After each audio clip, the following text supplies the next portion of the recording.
Hello, everybody. Welcome to the stream. It's me, Digi. Welcome aboard and welcome back to Microsoft Flight Simulator. This is FS 2020. Today is Thursday, June 19th, 2025, and I am gonna do some semi-lazy flight sim ops in Alaska. Really in the Alaskan, I guess, panhandle, if you want to call it. We're going to fly from Ketchikan to Juneau, and then we're going to try to fly from Juneau up to Yakutat. Both of these are pretty short flights. I'm just going to go ahead and enjoy these and kick it with all of you, whoever decides to stop by today, and say hello. Welcome aboard. I tried doing some flying in the 787 lately, and I've noticed that both the Kuromod 787 and the Horizon 789, the Kuro's a 788 and the Horizon's a 789, they don't work for me anymore. I don't know if anyone's experiencing the same problem, and it could just be something I'm doing wrong, or I might have to actually reinstall FS 2020, but at the same time, I was able to mess around with the working title 787, the big one, the 10, and I was able to do a flight last night. So I'm guessing there's something that got updated a little while ago, which basically kind of broke them. And it's a little disappointing because I like flying the 788. And I mean, I like the 7810. I just don't like the design that much. I don't like a super stretch. I like the 788 because it's more like the sports sedan of the family.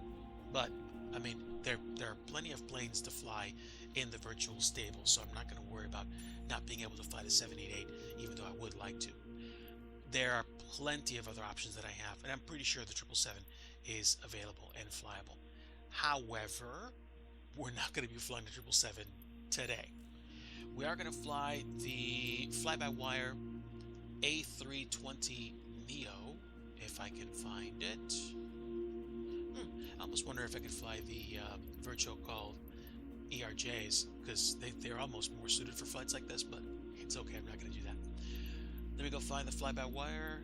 Where are you? Did I install it? No, it's right here. Let's pick the livery for today. I believe I am doing my flights as US Airways, but I can always change that. I can always wet lease some of their airlines plane for a few flights. Maybe I should get a Voltaire livery one of these days. I think I will. Frontier is almost bang on, like appropriate for right now, but it's not quite there. I don't have a Alaskan Airlines livery, so I'm probably going to stick with US Airways.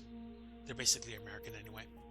And this is November 578 Uniform Whiskey, and I think the livery is stamped on the paint job, so I'm not going to need to do a registration or a tail number here. Let's go ahead and mount up as US Airways 197. This plane is not a heavy. And we're going to go ahead and fly out of Ketchikan. So we're going to look for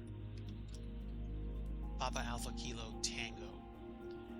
And yes, fair warning, this is going to be supremely default scenery. Not even trying to hide it. It's just the way it is. So I'm going to go ahead and enjoy some flying this afternoon. And let's see. I guess Gate 1's my only option for a gate with a jetway. And that should probably do it.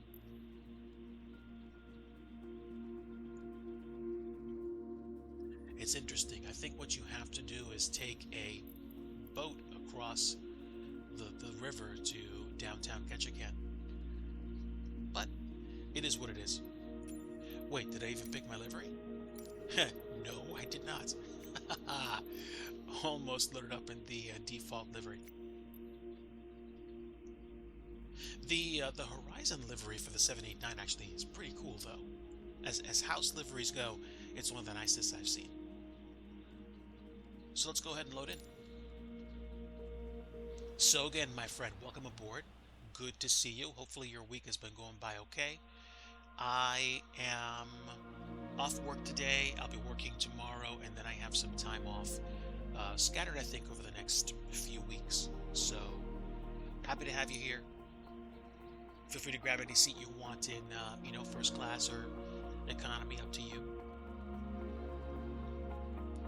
I had been doing a bunch of flights with FS2 crew and having the virtual first officer and flying the 737, and I even took a break from that and went to go fly the 787. But again, like I said earlier, I can't fly the Kuro 787 mod.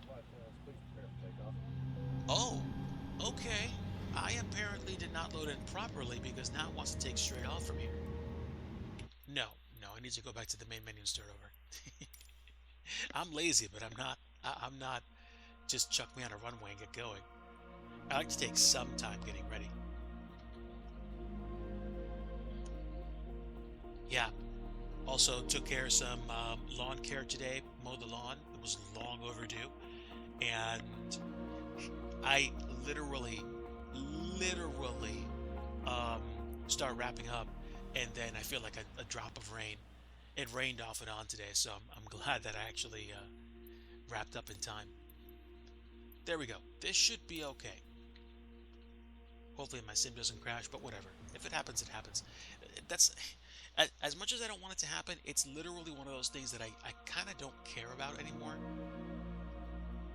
I don't want it to happen, but by the same token, if it does, I'll figure something else out to do, or I'll just stop the stream. Oof. Dumpster fire, I'm sorry to hear that. The last couple months for me haven't been a picnic. I'll give you that. But I'll also tell you, I'm grateful for the support of other people. And I hope that you're having a good day today. And it looks like the jetway has literally spawned in the cockpit. So I'm going to go ahead and connect the jetway first. Alaska Airlines. Dude, seriously? You're going to connect on the right side? I don't think so. No. This is not going to work. On top of the fact that it's literally right in front of me, it's just not going to fly. Okay, now operate jetway. There we go. I need to slide the plane over a little bit because this is not going to, this isn't going to suffice.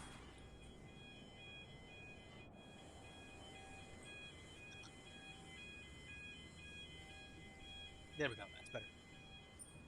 Now we're going to operate the jet way better.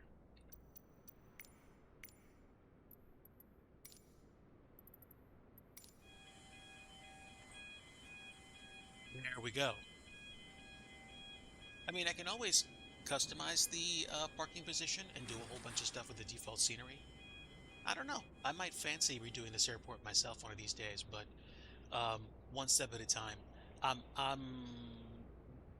just going to come out and say it. I haven't felt like doing scenery development for a little bit.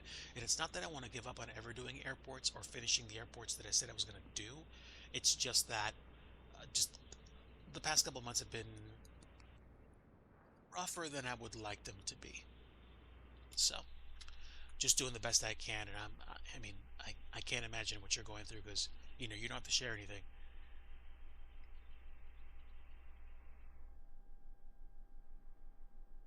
Ooh, 1080p 60 FPS video consumes half my CPU. Wait a minute. I just realized something. You had a PC set up and you were doing all that stuff. I don't know. I mean, you know, I apologize if you know it's really crummy right now. I get you. I get you now. I apologize. It took me a little bit to catch up, but I realize you're not using the computer that you set up a little while ago, and I hope that things are otherwise normal or okay, but I understand. Let me go ahead and get the plane set up, and we will entertain ourselves with a little bit of GSX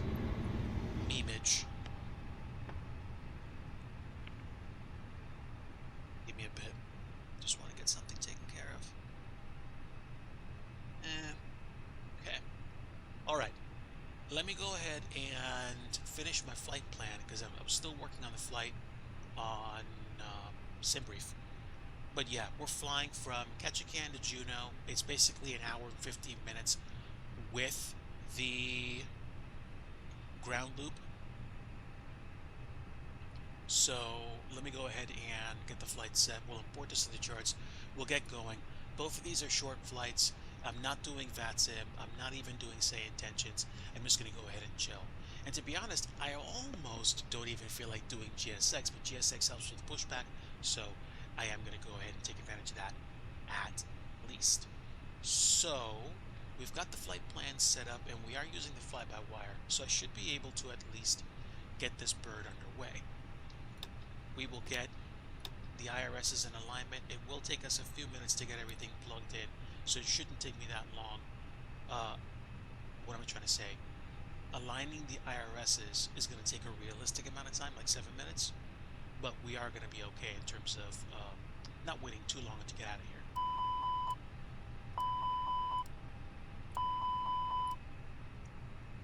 And let's go ahead and crank up the overhead lighting and get nav logo lights up, arm the emergency lights,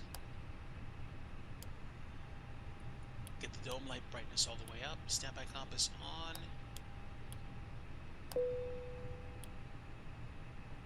And let's get the boarding process started. Boarding requested. And what else do I want? Not much right now. Let's go downstairs and get stuff started.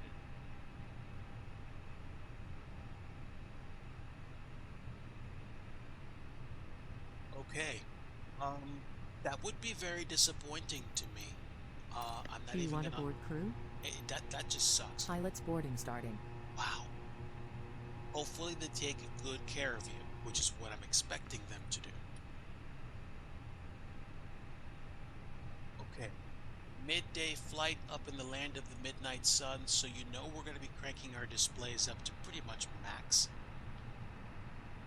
Crew boarding starting. Crew is boarding. We have... Oh, wait a minute. Are the IRSs aligning, or are they instant? I don't know. They should probably be aligning. I hope. Okay, we've got standard pressure unless we don't have actual weather. Let's get live weather. And let's go real time. Okay. Ooh. Look at that, chat. Golden sunshine. Liquid sunshine. Okay. Looks like it could be a very interesting flight to Juneau. We'll see what happens. So, what else do I want? I want to get everything else going. Let's get the ECAS and ECAM screens Your crew has up. boarded. Good passengers boarding starting. Let's go ahead and go to the ATSU. AOC, we'll get everything boarded. Yeah, I do hope it works out for you, Sogan. Seriously. Me too. Let's get the data requested and...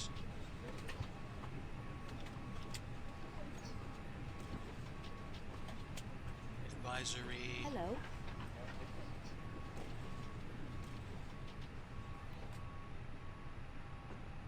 There should be a separate screen for boarding. Unless, of course, I'm missing something.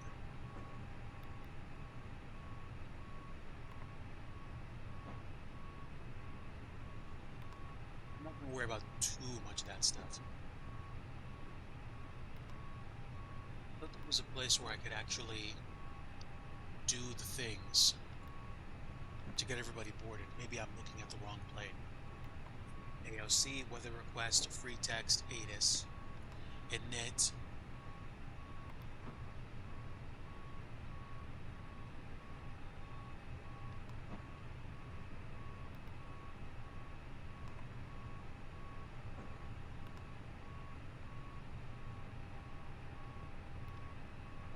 Or maybe it doesn't do that when it knows it has GSX installed. I don't know. I'm not worried about it. IRS in it. Return. We should probably have the fuel automatically set for the flight, but it doesn't look like we do. Or maybe we actually do. Hold on.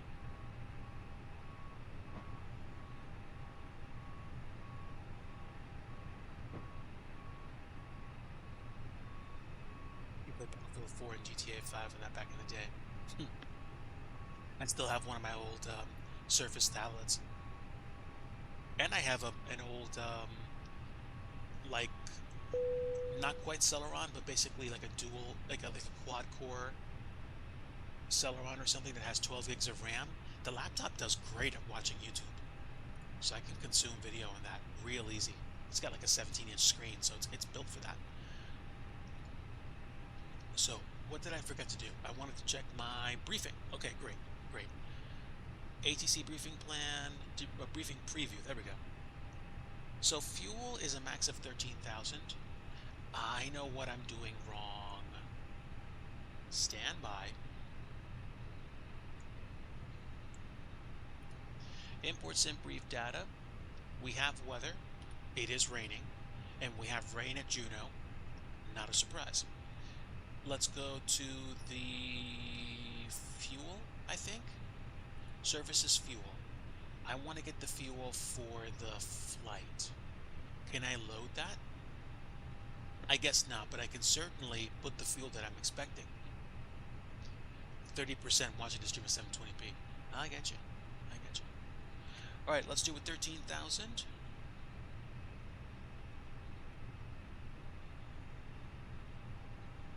Close enough. Instant refuel. Payload. How many passengers are we taking? We're taking 116. And there's my cargo. Okay, so we have fuel, we have cargo, everybody's boarded.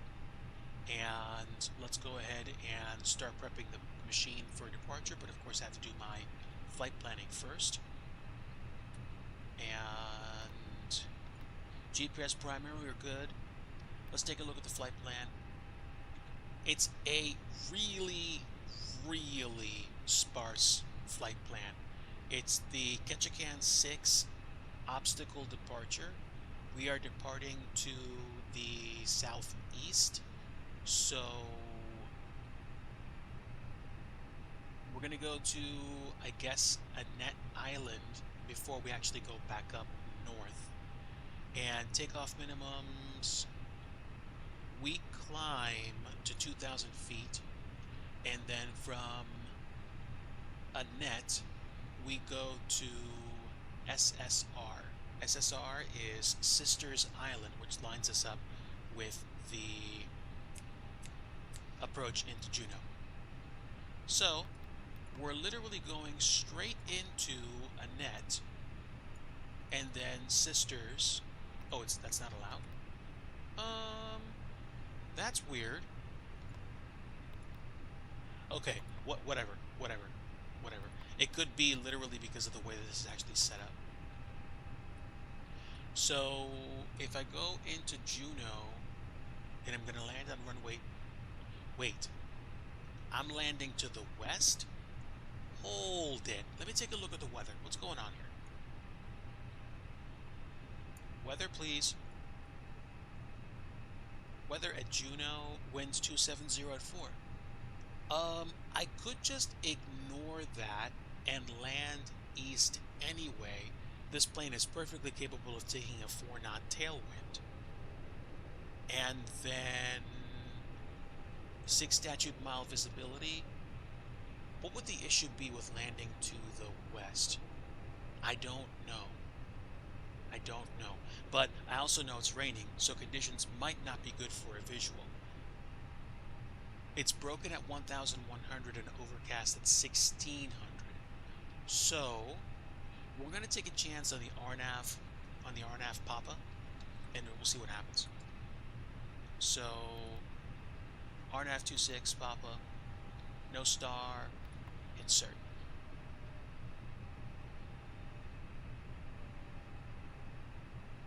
It's got an old Windows install that's locked me out from using it.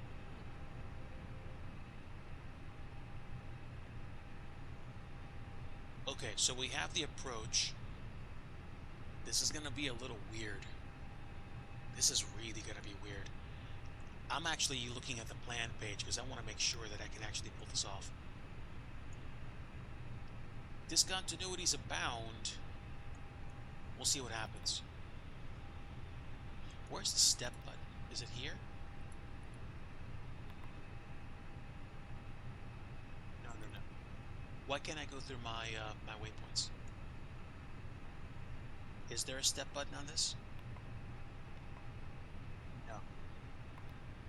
Oh no, wait, hold on. Yeah, there we go. Nimble,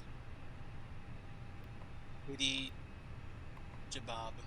Okay, so it's going to take me into the approach, landing west on 2-6 at Juno. This is going to be weird. I've never done this in a sim.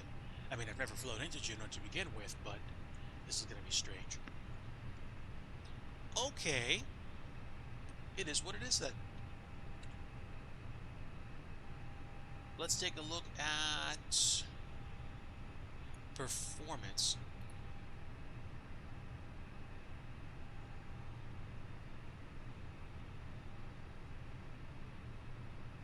Performance.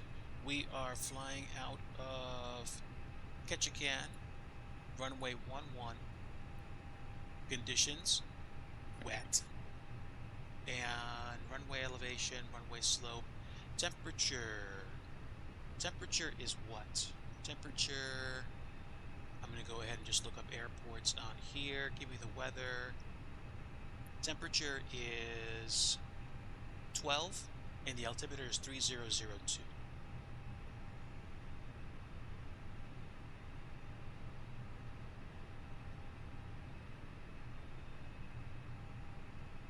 Takeoff weight is what? Let's see. Takeoff weight's going to be... Where do I see that? Does it show it anywhere?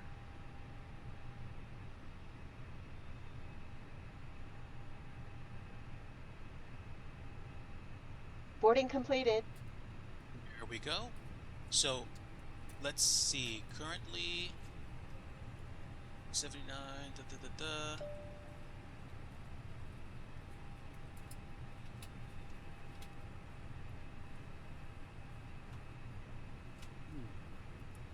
Does this thing have an option to fill it in from the plane? Let's just do 55,400.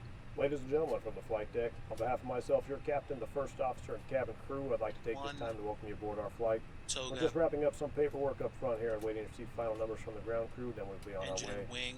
Flight attendants will be coming through the cabin shortly with a very important safety briefing. We do ask that you give them your full undivided attention as they review the safety operations of this Airbus aircraft. We do appreciate your business having you aboard this flight. If there's anything we do to make your flight any more enjoyable, please don't hesitate to ask. Welcome aboard. Okay, there we go. Now we can calculate. It's 123 and 134. All right. That's good. This could be very interesting. Bring it on.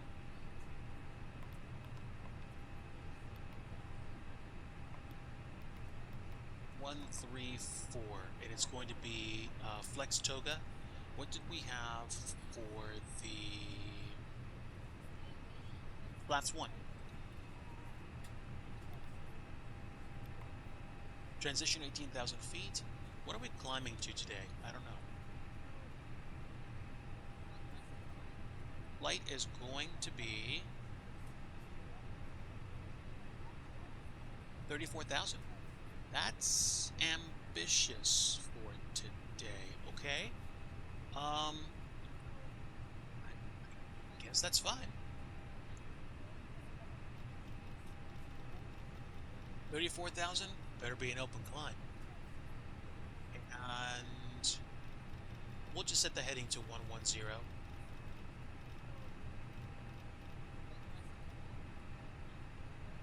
I almost had one of those days where I was just like, I don't feel like streaming. Everyone's like so much better than me. And then I kind of snapped out of it and said, I'm going to have some fun. So I said, no VATSIM, no say intentions, like no filler, like nothing else. I'm just going to fly a plane and have fun doing it. And I think that's what I needed to do. So performance is set, the flight plan's available, and heading is set.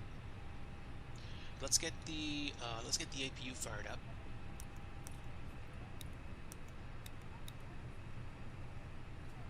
We'll get the probe window heat started up now. Beacon light on. Flight attendants, arm doors, and cross-check. And the APU started. So, let's see. We have pack supply, IRSs are aligned. APU bleed will be coming into play shortly. I'm going to go ahead and turn the overhead lighting off. And I will turn my wing lights on and request pushback. Once again, we'd like to welcome you on board. Your safety is our top priority, so we appreciate you. Integrated lighting and flood lighting for the front panels, and then we will request pushback through GSX. So I'm going to push back, tail right, nose left.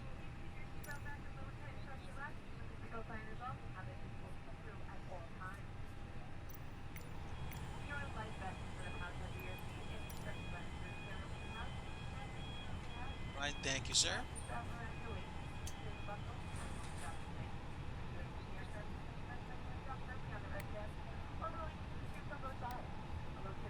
Hello, Captain. We are ready for pushback.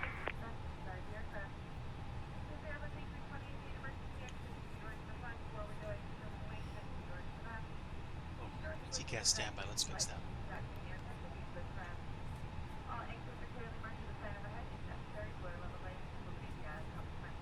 Okay. Departure checks completed. Bypass pin inserted.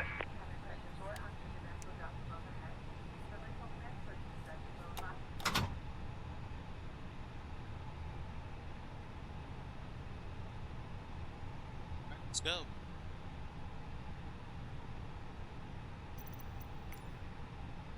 Let me get my wing view set.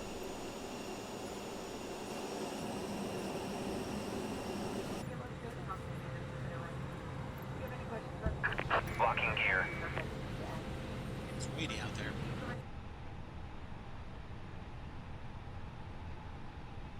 Of course we are.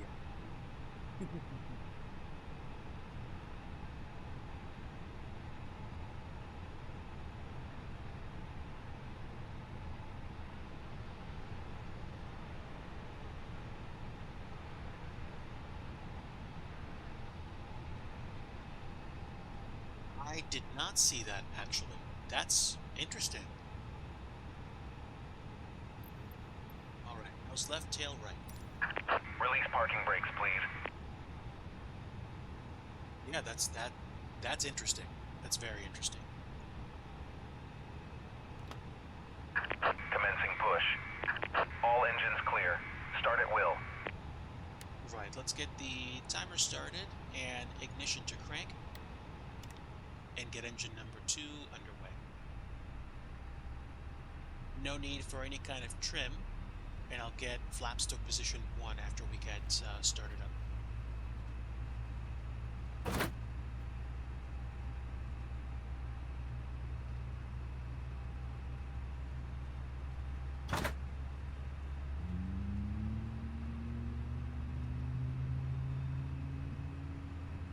It's actually interesting.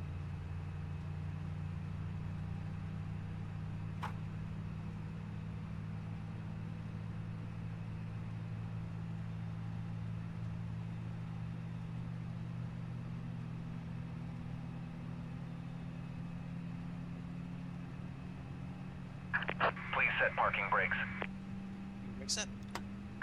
Waiting your confirmation for a good engine start. Okay, let's get the engine number 1 cranking.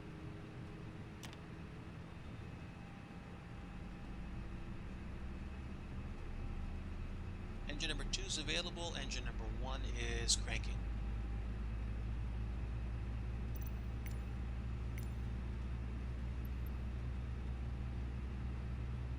once the EGT starts to kick off on engine number 1, I'm going to confirm a good engine start. Yep, we're good. Cockpit to ground. We have a good engine start. You can disconnect. Unlocking gear. Okay, well, flying grizzly bears, not a good idea. Number 1, and number 2, I agree with your first point. The environment is not going to be conducive for, for, let's just say, storm avoidance. In the Midwest, you can have a whole bunch of flat ground to position yourself in. It might not all be usable if you don't have a 4-wheel drive car, but at the same time, I get it. There's plenty of places to go. You have to be adept. You have to be adept at moving. So I get you.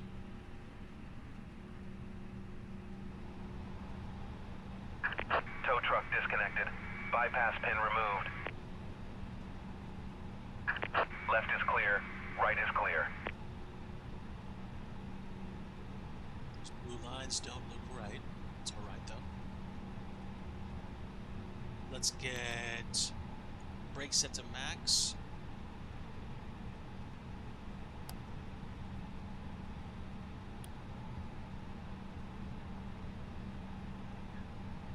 That should do it. Thank you. I see the gear pins. Go get you some salmon chowder, sir. Thank you so much. See ya. And let's do a quick flight controls check.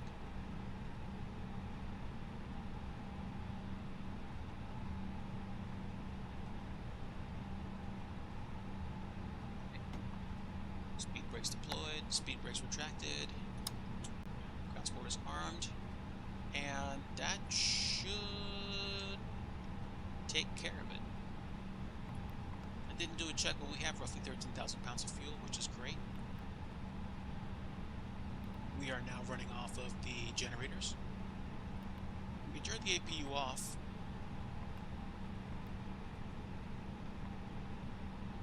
The air conditioning is nice and cold.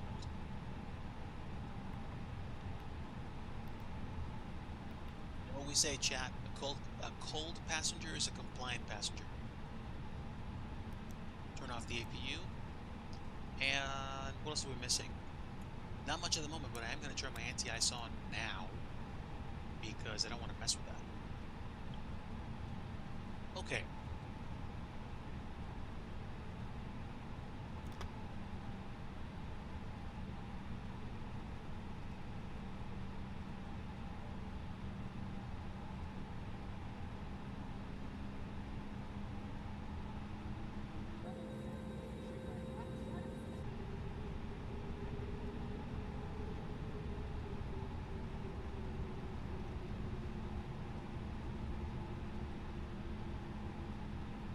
Let's get going. It's definitely going to be a wet trip to Juneau. It might be a wet trip to Yakutat. We'll see. Did somebody actually load in? Looks like it.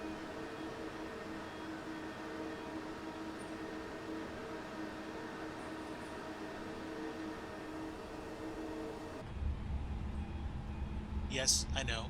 Ketchikan Airport looks way flatter than it actually is. It's okay, it's a default airport. I'm fine.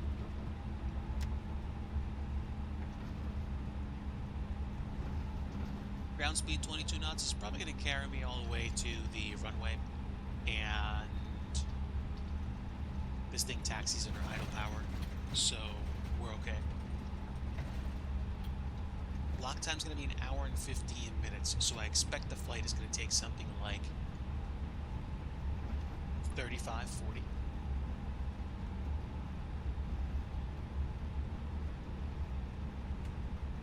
We will see. Let's get the systems ready to go.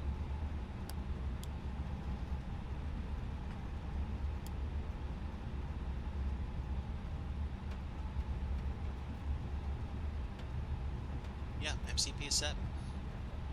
Should be good.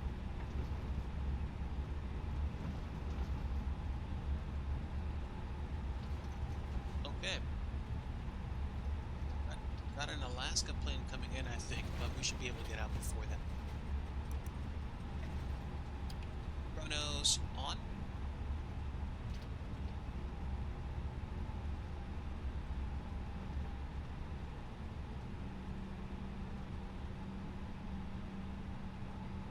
That's better.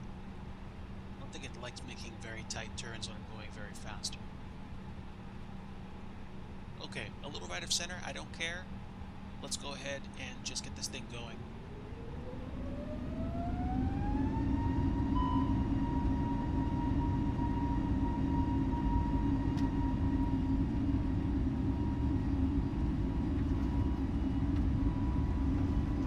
And so good.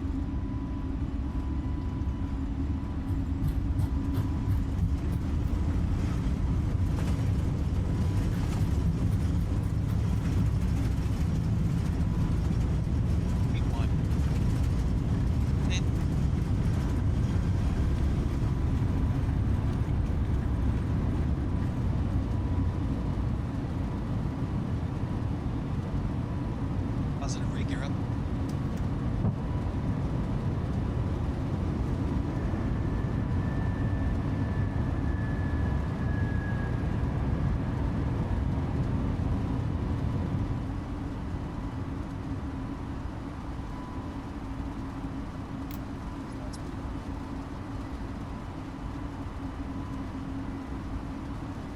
Feet. Autopilot. We're heading 120 for now.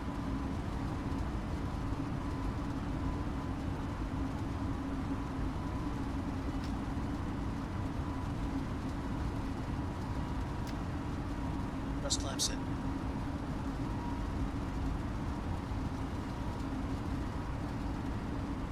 Yeah, look at that. Look at that. Beautiful view of Greater Ketchikan. I don't know what the cloud tops are though.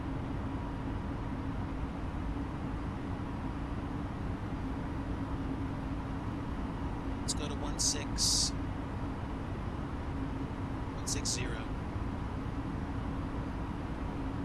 And then go direct.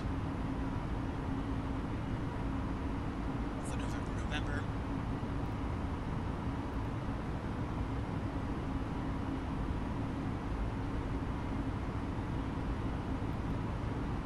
We get set when we actually get this thing off the ground.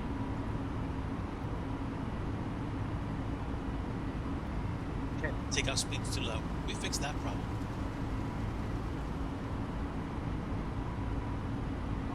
Let's go direct.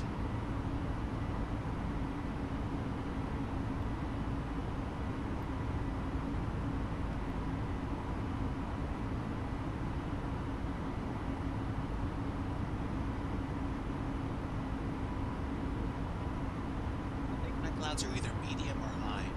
They're fairly realistic.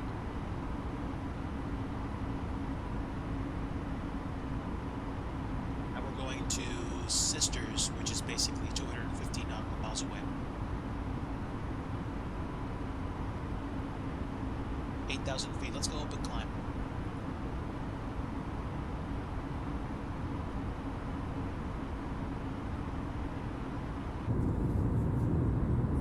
Oh, look at that.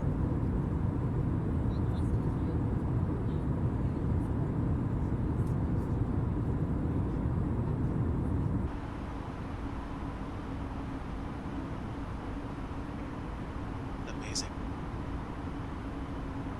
So dope.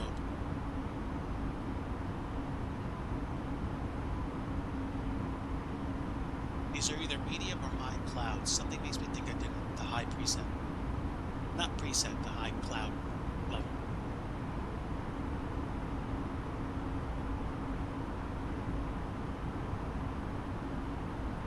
So cool.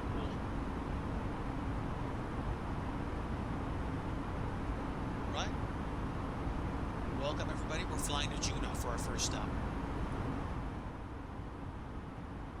There we go. Kicked it down a bit. A little bit more should be fun. There we go.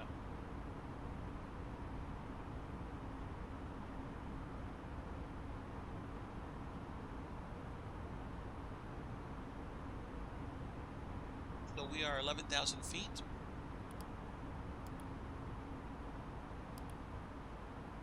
Strobes, beacon, wing, nav and logo.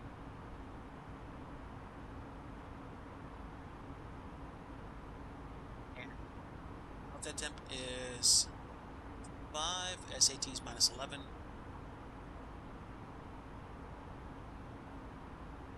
We've got some rain shafts up ahead.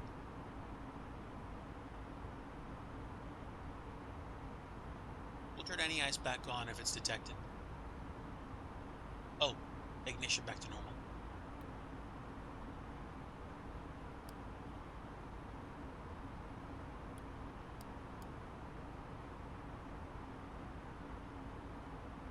There we go. Weather system on.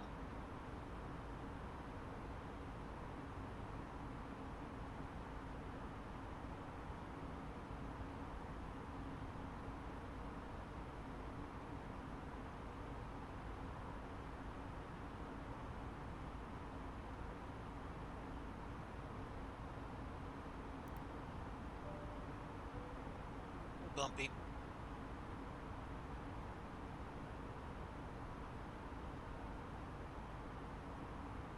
Clouds are a sight today.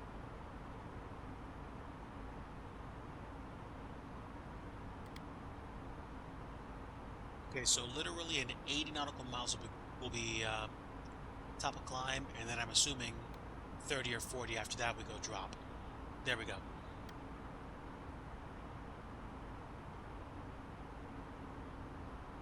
The tricky thing is we need to set up the approach. So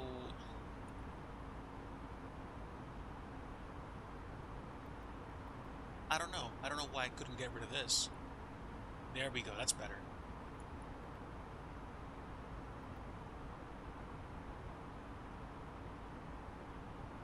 That's better. And standard.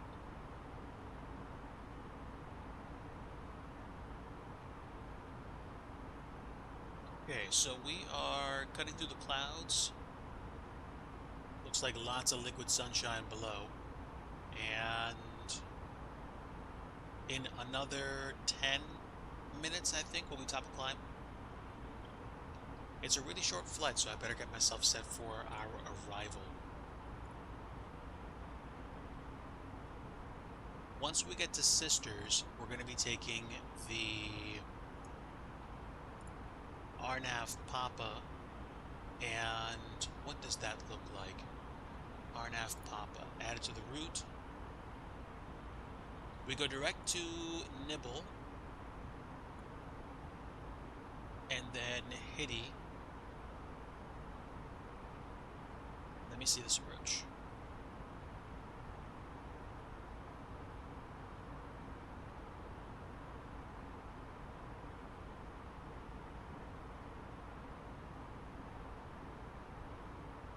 It doesn't show me anything. I have to go look for it.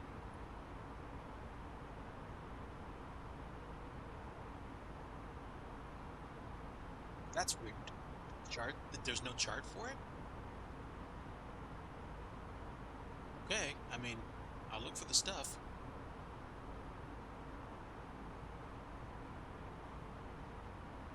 The airport is 25 feet elevation.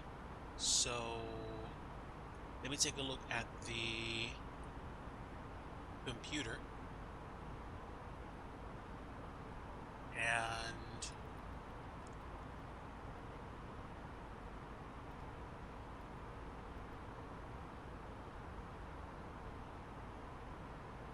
final approach fix is going to be 1,100 feet. Go around is going to be 6,000. And that's just below where we need to be at for Nibble. So I think I'm going to set my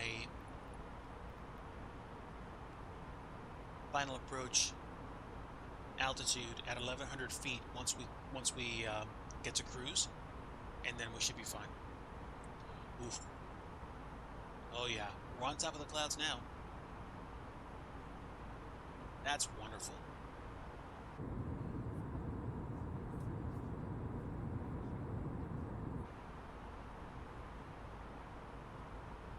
So, okay, performance. Let's go to approach phase.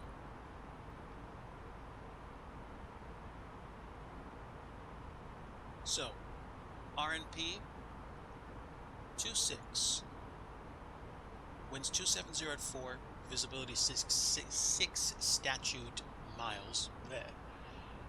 Rain broken at 500. This could get interesting. Broken at 11, overcast at 1,600. Temperature 12, and the altimeter is 3,000.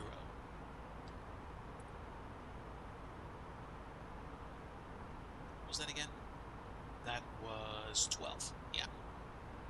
12 is the temp.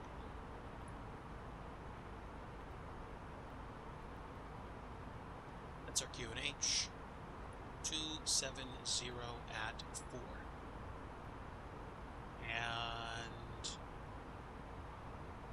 do we have any barrowmans? That's the thing. I would have thought the approach would have had that.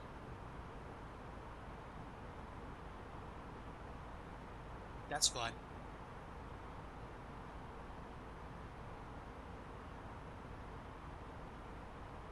Let's go to Juneau. I'm looking at the charts right now. Oh, so there's literally no chart for the RNP for 2.6. So I'm literally making this up as I go. Okay.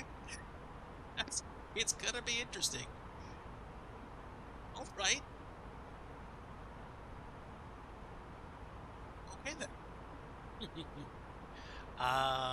The airport's 25 feet off the ground, so I'm gonna make Barrow Mins 225 feet, and that's fine. Landing flaps full, 130, so 135 is my ref plus 5. Yeah, and I'm pretty sure we're looking at high clouds, high cloud graphic settings. So, is what it is. Welcome everybody. Hopefully you're having a very good day today. And if you're not, I'm glad you could make it. We are well on our way to Juneau. We left Ketchikan about 20 minutes ago, a little less than 20 minutes ago. And I suspect we're probably going to begin our descent in another 10 to 20 minutes from now.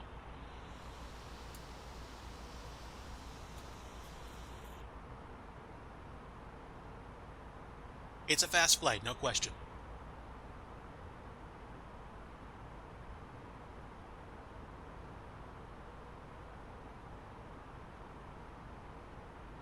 And graphics and frame rate right now are pretty good. I'm tempted to turn on lossless scaling, but I don't know. I don't know if turning on lossless scaling is more trouble than it's worth right now. I've had some issues lately with the graphics rendering in the sim. And I mean, sometimes the mouse disappears and I have to shut off lossless scaling to get it back. I'm not sure if it's worth it, to be honest. As long as the experience is smooth enough for me to land a plane, I think that's all I can ask for right now. And I mean, it certainly can look smooth with lossless scaling. Is it that big of a deal if I don't use it right now? Maybe not. We'll see.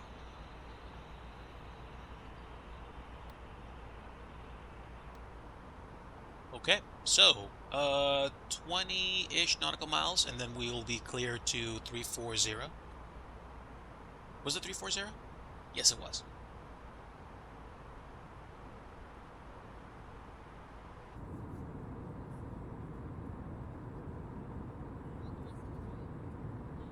Looks wonderful.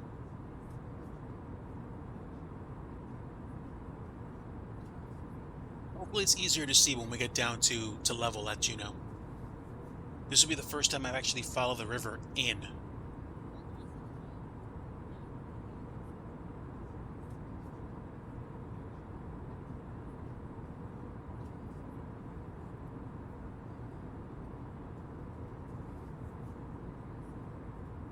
I think I've had two problems with Flight Sim. And sometimes they deal with stability issues and sometimes they don't.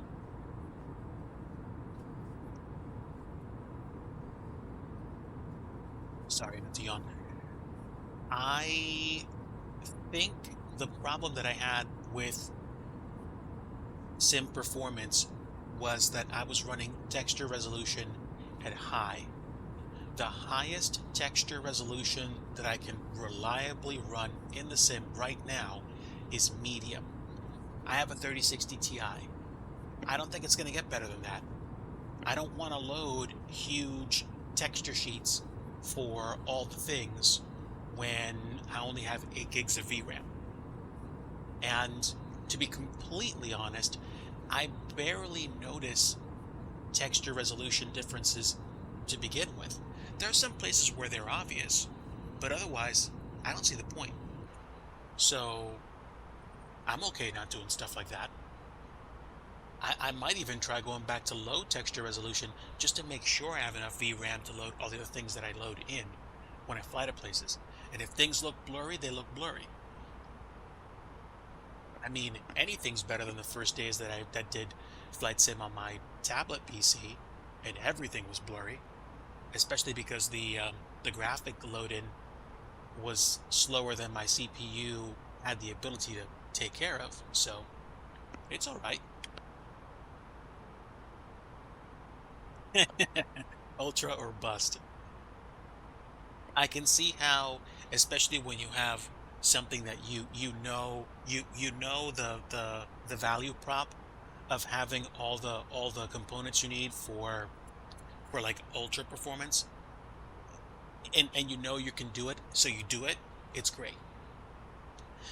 I haven't gotten to the ultra level yet, so the kind of graphics I'm experiencing right now are my local best, and I'm happy with them.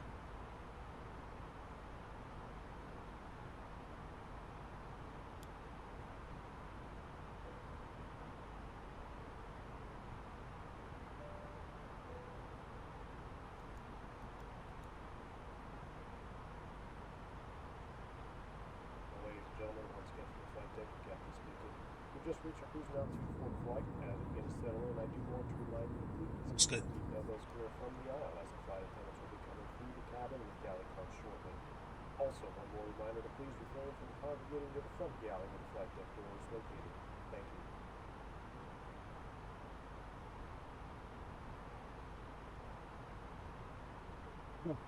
you. I just chuckled because I remembered something funny. Last night, I was watching this YouTuber called Trek Trendy, who, just based on inference and all the videos that I've watched him do, he travels either by himself or with family. He's British. He's from London, or at least London is his home airport.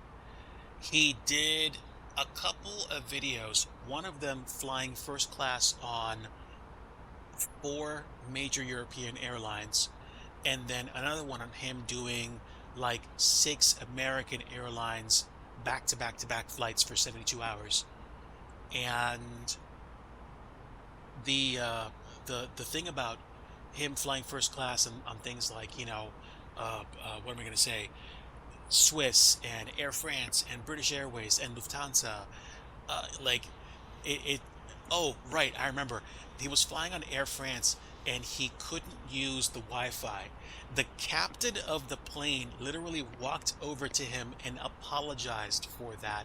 And I think like the flight attendants and the crew like comped him or something, or made sure he was well taken care of. I would be like, hey, dude, hey, nice to meet you. How's it going? And then go into some spiel about flight simming.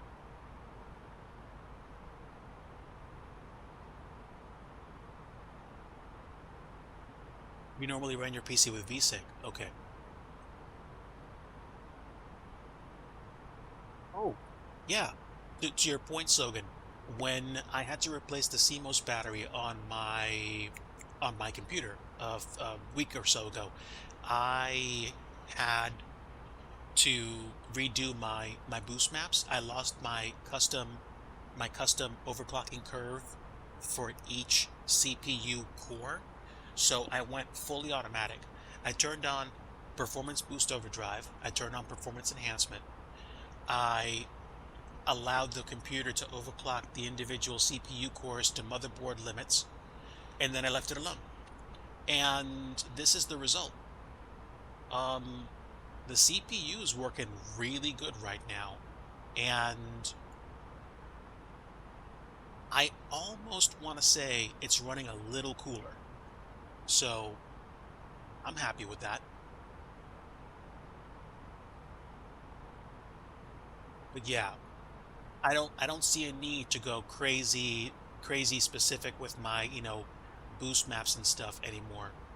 I did try to find out more about the cryonaut.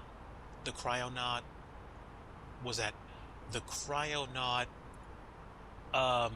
cooling paste, thermal paste, yeah. And it's not cheap. It is not cheap. So I might try it in the future, but I'm probably not going to try it like right now.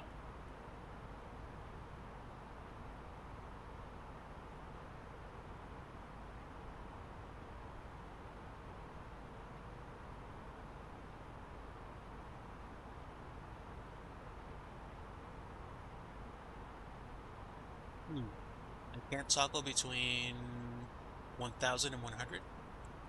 I'm not going to worry about it. 1000 feet is fine, and then once we get on the RNP and we actually start descending, I will activate approach mode.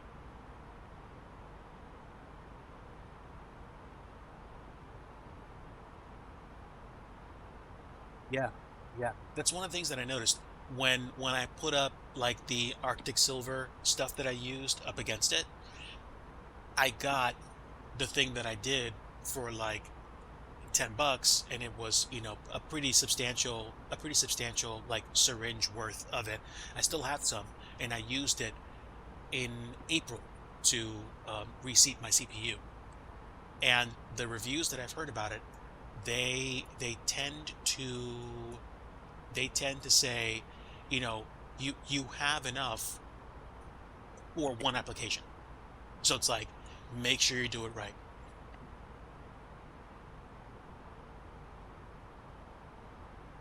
I'm tempted to get more than enough just to make sure that I have enough to make a mistake or two. I'm just not sure. I mean, I definitely don't have the money for it right now. I'll tell you that much. I'm scraping by, but I'm also probably going to continue to enjoy Arctic Silver until I don't have enough of it, until I don't have any more of it. Excuse me, and then I might actually decide to get Cryonaut just to try it once.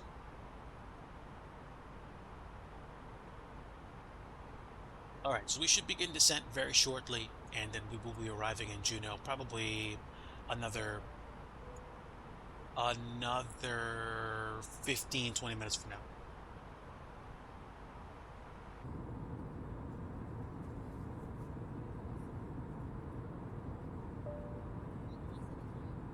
It's hard to believe that we have what we have right now, and this is just like medium texture resolution and high clouds. I'm still floored by the graphics in this sim. It's really cool. We should begin descent now, computer. Let's do that now, please.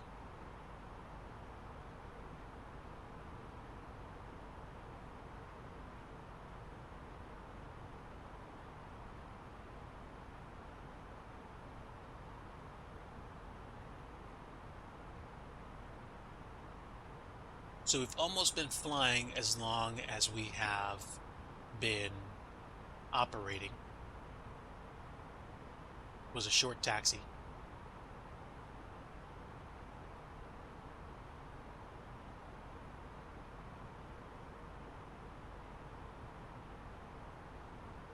You think DIGI released a better paste? I might look into that. Matter of fact, hold on. Let me check.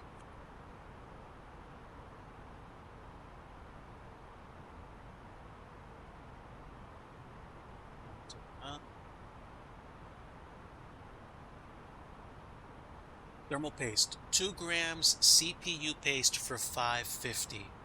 That seems like a good deal. And there's a two-pack. There's a two-pack for $10. The two-pack actually looks pretty cool. Oh, no, wait, that's not it. Am I looking at the right one?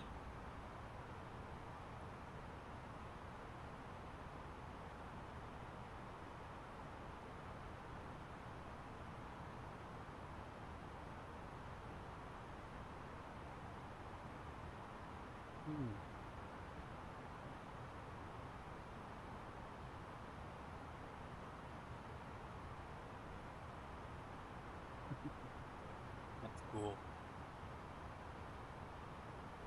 I think I actually am kind of making myself chuckle as I say this, but I think the next thing that I do, the next quantum leap that I take forward with regards to overclocking might involve me doing some form of liquid cooling. And I think the reason why I'm starting to consider that more and more is because we're at the point now where it's no longer something that kind of makes you go, huh? You're liquid cooling your CPU? Like, this has been a thing for a long time now.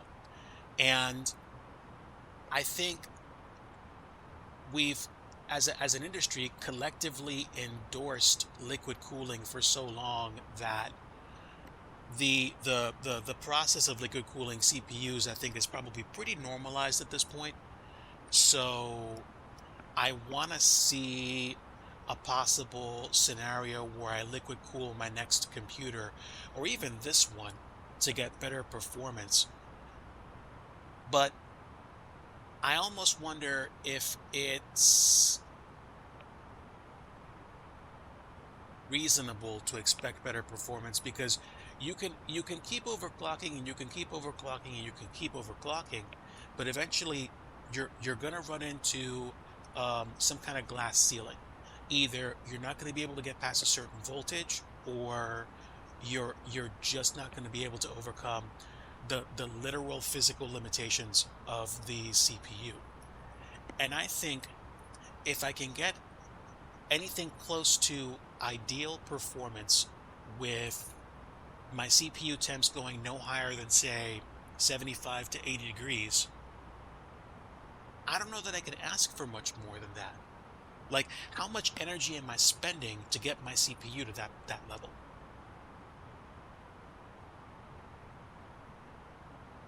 Yeah, yeah. So it's something that I'm considering strongly, but it's not something that I'm going to spend a crazy amount of money on, because I don't want to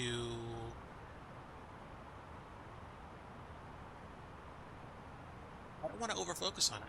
It's kind of like what, for example, what Studio Connect did when he got his current setup, and he got his, like, I don't know, I think he has a 4090 or something like that.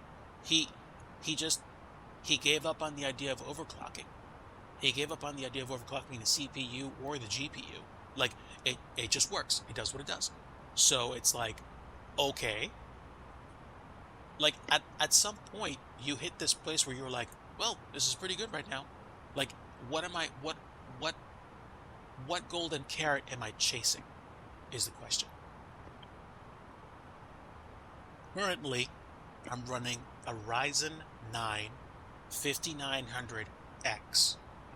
If I looked at my individual core temps, I'd expect something between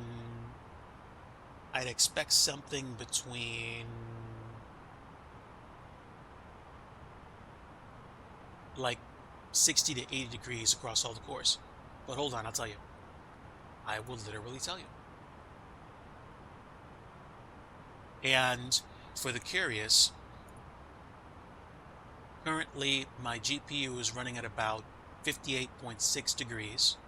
It's that 3060 Ti, and memory utilization is about 74.8%, with a high of 76.1% with my medium texture resolution and the graphic settings that I have. my Ryzen 9 5900X is currently running cores at a mixture of CPU frequencies. This is the performance enhancement and precision boost overdrive working to make the computer perform as best as it can. So every core bounces back and forth between speeds like 4.4 gigahertz, 3.5 gigahertz, and as high as 4.7. I think I've seen at one point it go as high as 4.8 gigahertz per core. And these are virtual cores. But I think, no wait, I have 12 physical cores, and I think it's like twice as many virtual ones. But yeah, each core can potentially overclock as high as 4.8 gigahertz under boost.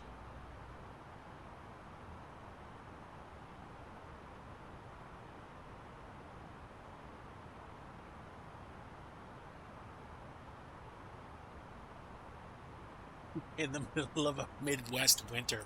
Okay. Okay. I get you.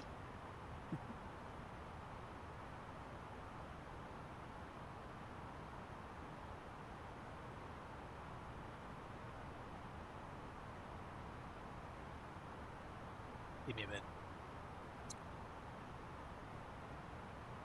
Well, yeah, I mean, it used to be when I got started and I had my first sim rig.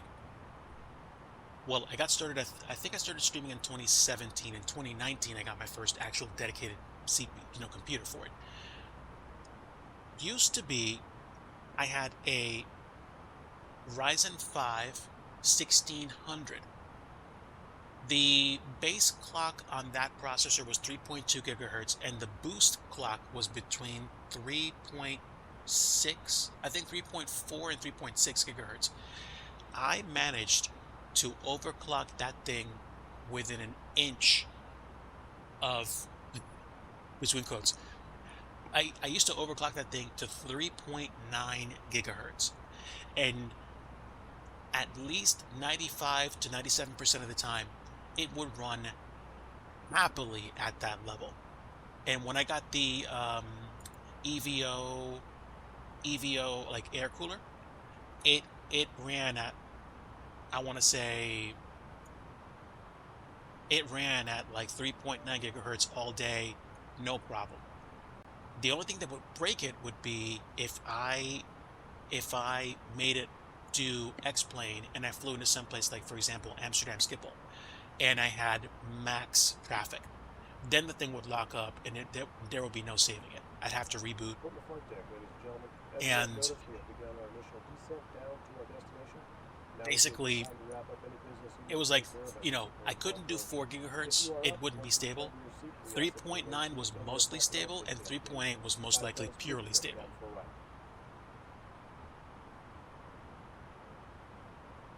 I think if I were to do something for fun, like overclocking an older computer, that to me would be a great candidate for, liquid cooling.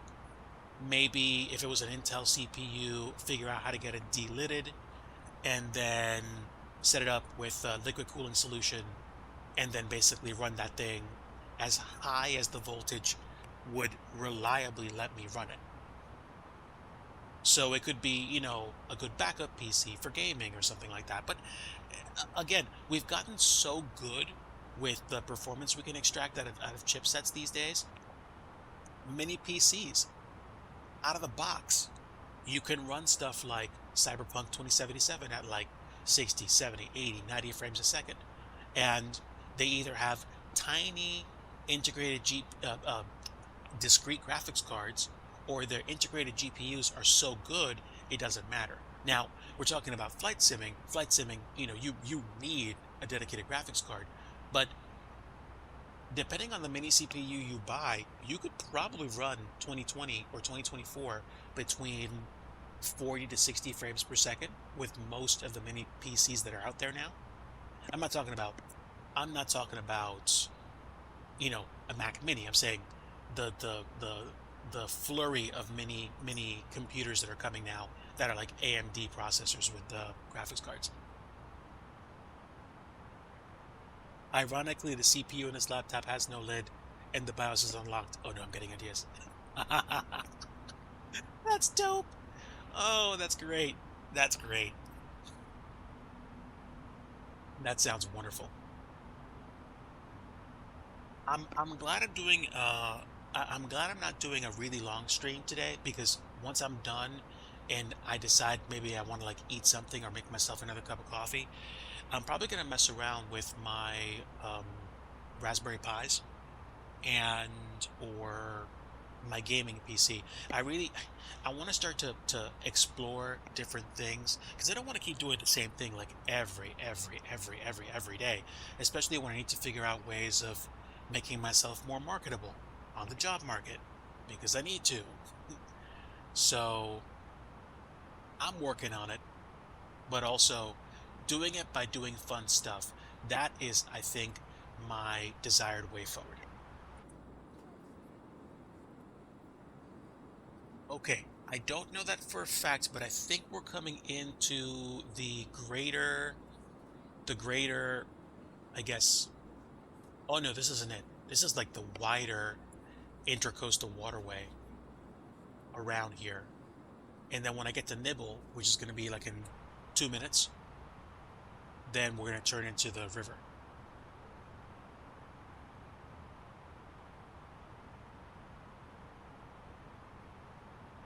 A cooling pad in 20 degree below zero winter. Okay. I think the only thing that would concern me would be if the difference between the CPU temp and the cooling pad was significant enough that condensation might result. So I don't know. I don't know.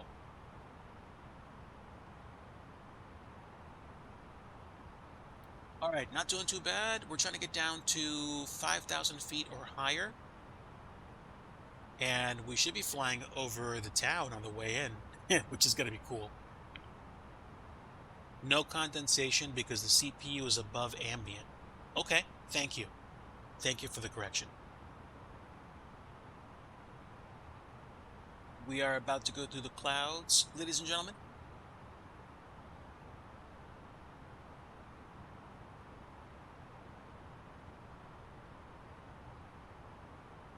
Yeah.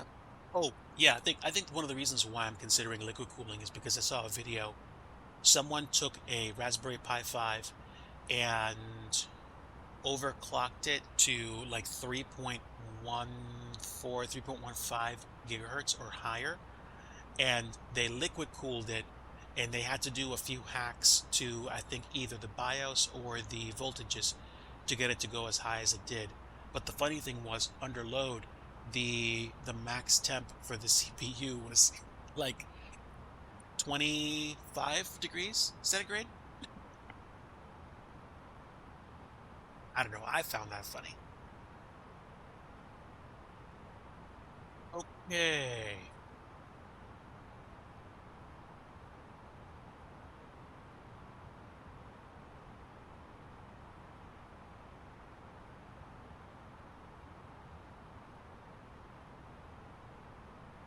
That's interesting. There we go. My Navigraph moving chart wasn't tracking my plane. I don't know.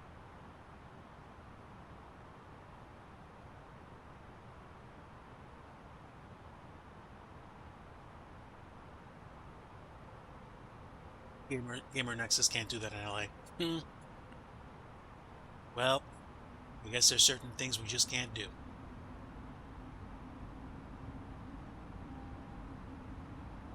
And here are the engines. We are at or around 5,000. Ooh. Definite cumulus granitus in the area. We need to be alert, chat.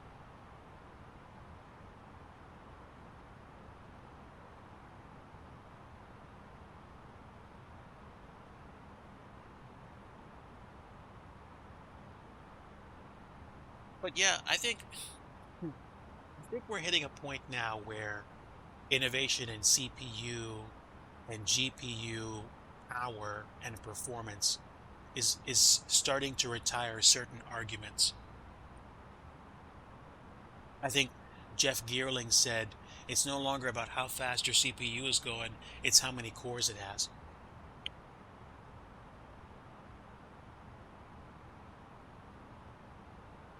I used to undervolt my Surface Pro and undervolt and overclock and run it in front of a desk fan to get as much frame rate as I could for Flight Simulator X. That was a good time.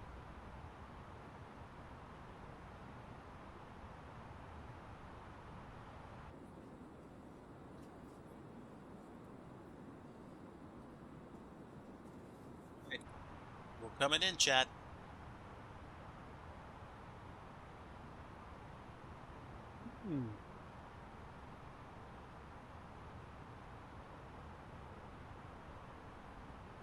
Snow in June? I guess, depending on the cloud or mountain elevation, but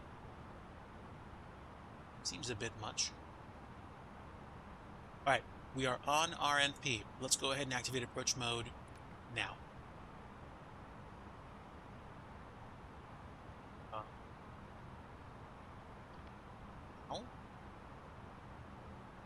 Well, let's see. 20 nautical miles.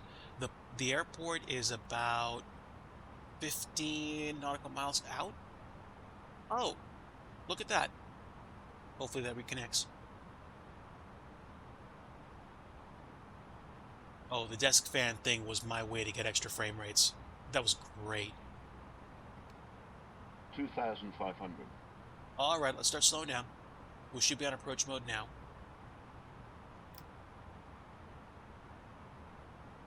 We get going. We're almost to 10. A little too fast. Okay, that's fine. Gear down now.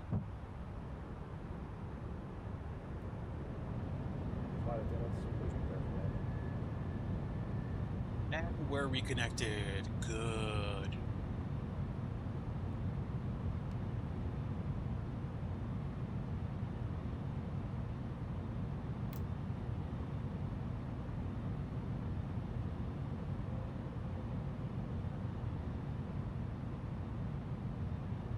Okay. I think I can make the airport out visually at this point, but it's going to be tricky.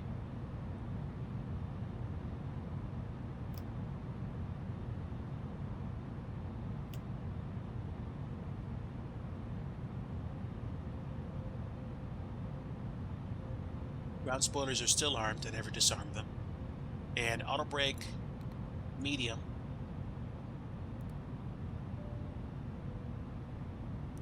Turn on the APU, but we won't start it.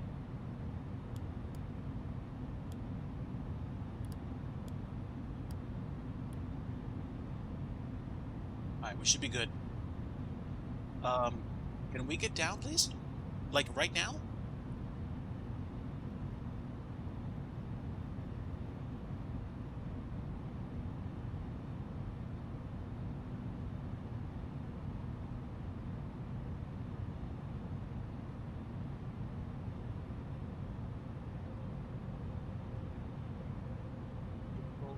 Is a thing. I'm kind of surprised that we don't have any approach mode on this thing. Well, I guess not, but still. Okay. 1,000 feet per minute. This is going to have to be a visual approach because the RMP isn't working. But I can make out the airport. Just barely. Alright, we're going in, chat.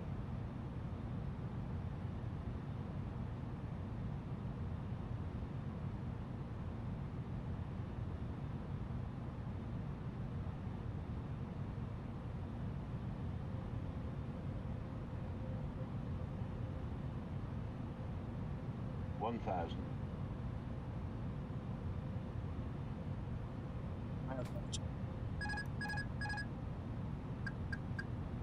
Okay, see the airport. Excuse me, the runway. We're bringing this thing in by hand. It's gonna be an Alaskan Paro.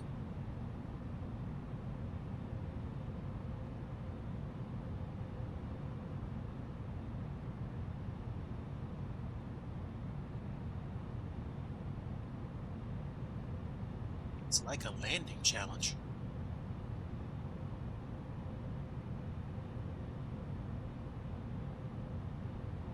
Yeah, just about 135 knots.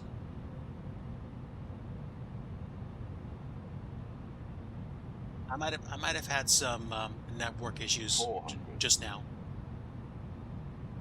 Winds are 266 at 5. 100 above.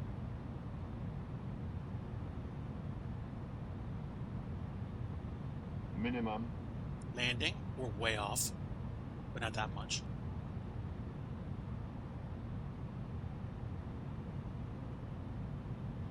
$50, $40, $30, $20, $10, $5. Aircraft carrier landing, 3-wire.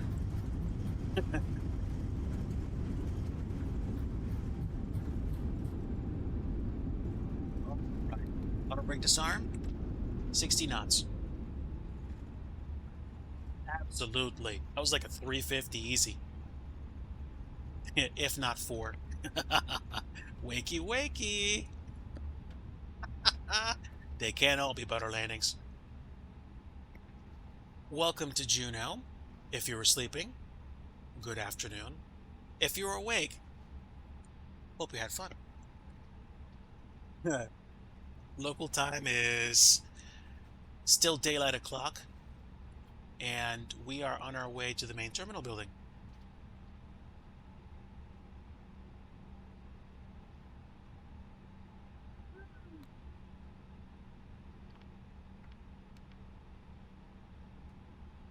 Next up, chiropractor. You got it. Oh wait, no. That was a free chiropractic session. Somebody's gonna walk off this airplane going, I feel good.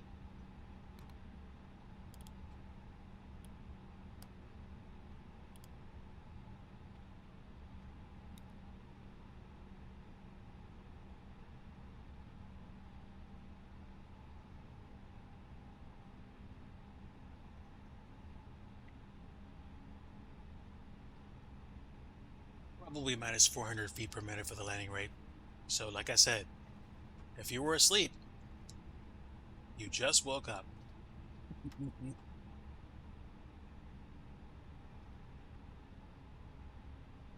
All right, let's go ahead and park up.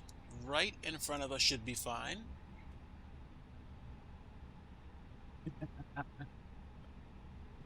A roasting good time. No worries. It was a crummy landing, but we take those when we can.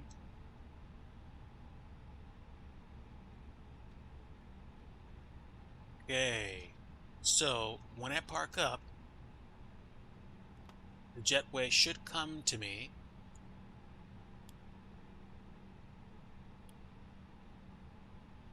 The APU is running right now. So, here we go.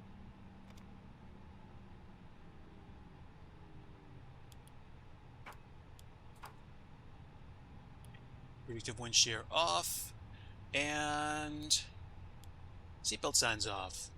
Okay, jetway didn't connect automatically. It's okay. Let's get deboarded, and we'll take Alaska Airlines for the help. Superb.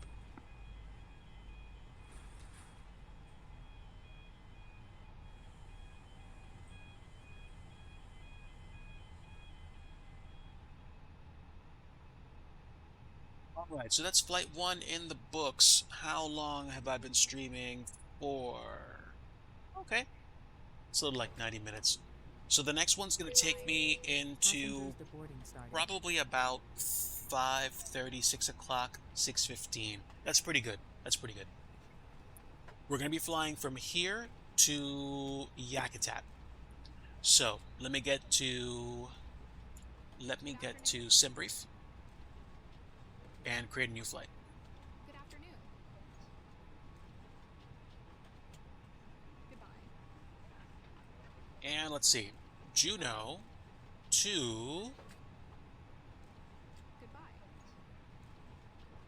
Juneau to Yakutat. What was that symbol? Hold on. I need to find it.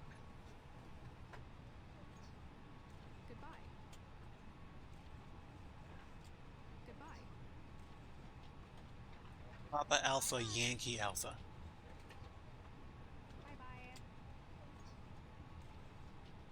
Yep, a little bit less time than it took to get to Juneau from Ketchikan. And we're landing to the east now? No, we're still landing west. That's interesting. Lamar is a waypoint like 20 some odd nautical miles west of the airport. So I might vector myself in to land west. So let's go ahead and generate the flight plan.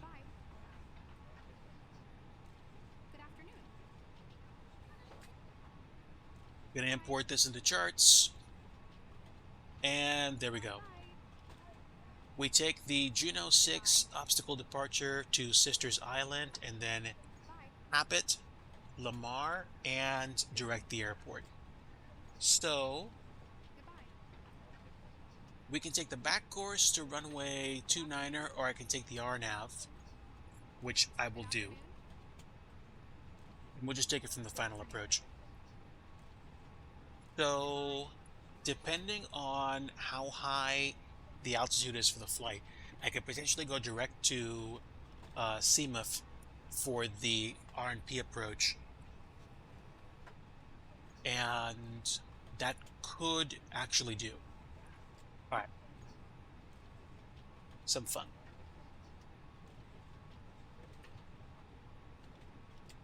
All right, good stuff.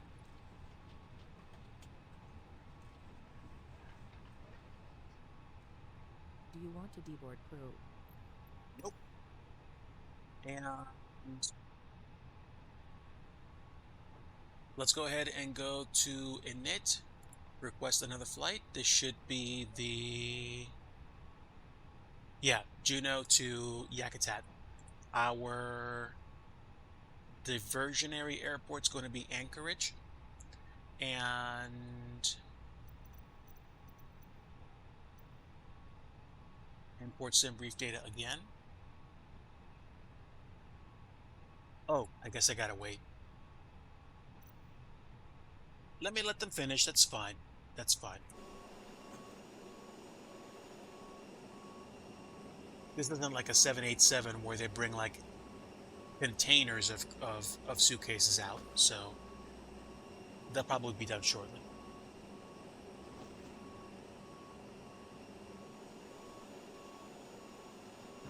Did I turn the APU off though? I didn't. I'm actually running with it right now. So we've got plenty of fuel. I think it's gonna reload, or I'm gonna redo everything once we actually get finished. Once package unloading completes. So if it takes about as long as it did for me to get off the ground at Ketchikan, I'm probably going to be at this till about 6:30 or 6:45, which is another 90 minutes. So another 90-minute flight, and then we're done for today. And then I'm probably going to get up, make some food, and plan out this weekend. I'm going to be spending some time with the family, and hopefully Sunday will be a chance for me to catch my breath. And then I am not sure what I'm going to do on Monday, but I'm going to take it one step at a time. One step at a time.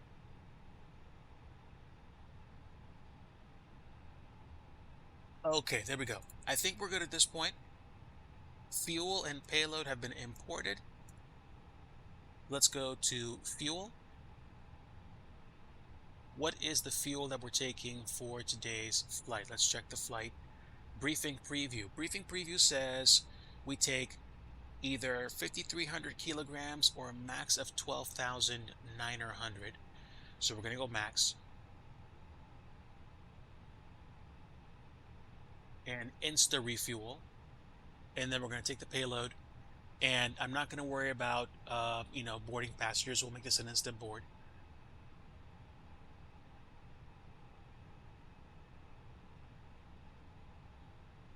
Boarding completed. Ching, there we go. So now we have the numbers. So now I think I should be able to get everything set. Let's go back here. And IRS init should already be done. And if I go to the McDo and go to the ATSU, I can get my AOC to do all the things. Ladies and gentlemen from the flight deck, on behalf of myself, your captain, the first officer, and cabin crew, I'd like to take this time to welcome you aboard our flight. We're just wrapping up some paperwork up front here and waiting to see final numbers from the ground crew, then we'll be on our way. Flight attendants will be coming through the cabin shortly with a very important safety briefing. We do ask that you give them your full, undivided attention as they review the safety operations of this Airbus aircraft. We do appreciate your business having you aboard this flight. If there's anything we do to make your flight any more enjoyable, please don't hesitate to ask. Welcome aboard.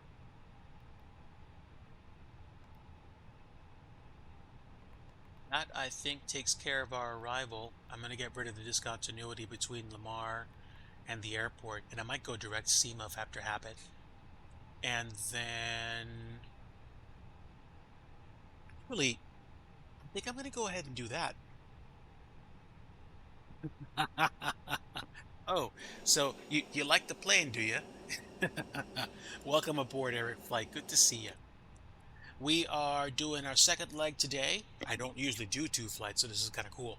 We flew in and slammed it down at Juneau today from Ketchikan, and we're going to go from Juneau to Yakutat. We're flying the fly-by-wire A320 Neo, and I've got the US Airways / American Airlines livery. We are still American 197, and we're flying to Yakutat just now. Let me finish setting up my performance numbers. Before I do that, let me get my weights in. We're going to do 12.9 for fuel, which means we get plenty of fuel left over. And I should be able to go to performance now and get my numbers set. I need to punch in the numbers actually.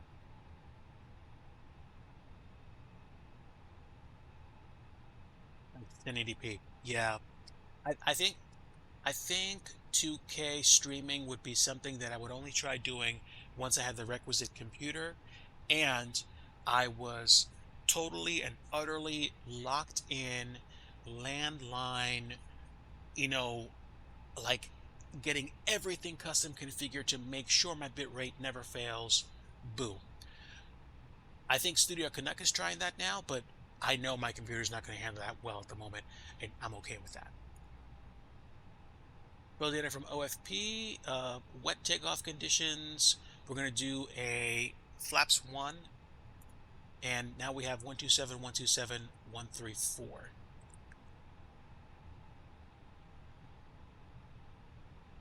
YouTube is better with 2K than Twitch. Interesting.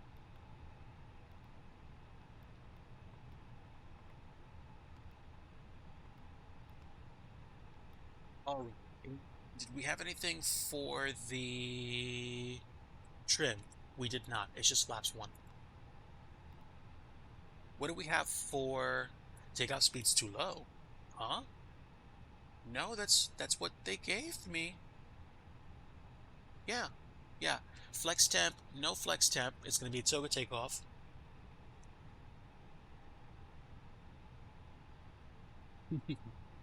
And that should be fine. So another toga takeoff out of Juneau this time. And what do we have? Not much. APU bleed is running, and we have the fuel set. So I can check my fuel again, 12,900. And we're going to go ahead and get this thing set to go. APU is currently running. And let's just make sure the air conditioning is running nicely.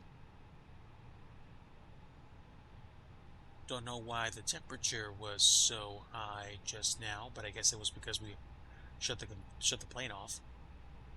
So let's see, we're aligned. Fuel pumps are already running.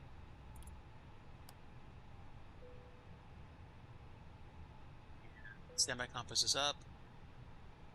Let's get the beacon lights on. We should be able to push back now. All right. Let's go ahead and push back. We'll taxi back the way we came and fly off to Yakutat. Let's reset.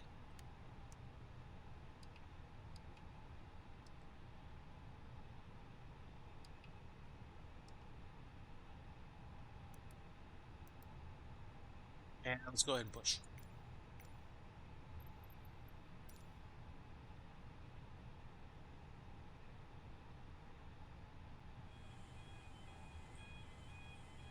There goes the beautiful GSX jetway. And now we can push off. Hello, Captain. We are ready for pushback. Good to see ya. What's the airport layout look like? Let me take a look. Go back to Juneau. We will depart on 2-6, I believe. And 2-6 will taxi back down. Departure checks completed. Bypass pin inserted. Alpha.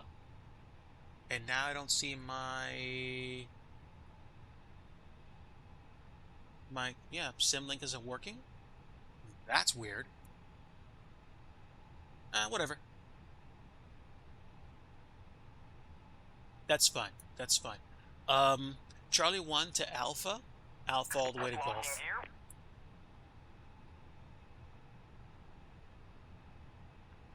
I forgot that there was a water runway next to the main runway at Juneau. That's cool.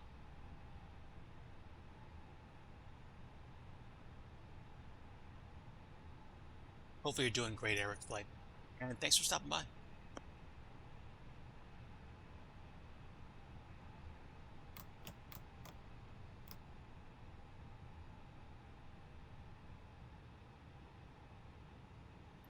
We will do nose right, tail left.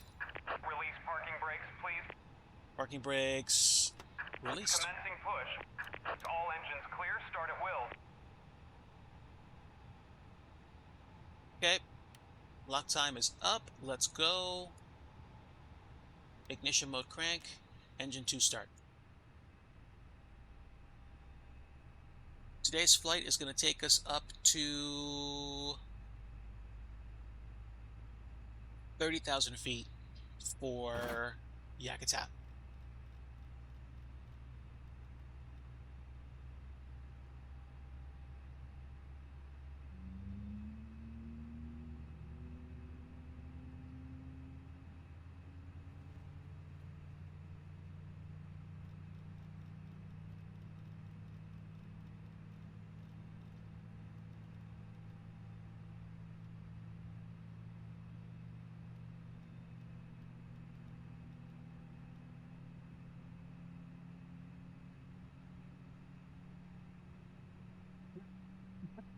That's fantastic. Great stuff. Please set parking brakes. Waiting your confirmation for a good engine start. Oh, dude, that'd be so dope.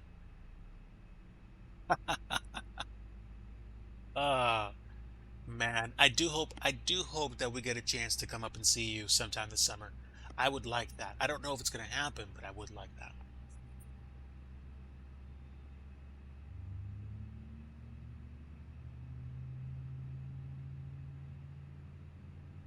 There we go.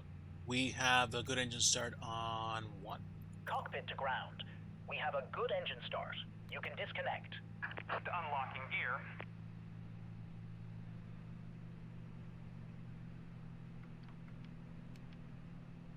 Constraints.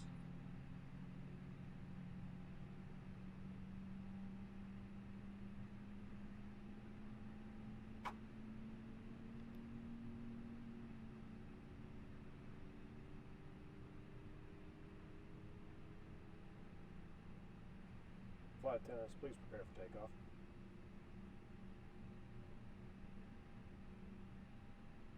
Oh, no worries, Sogan.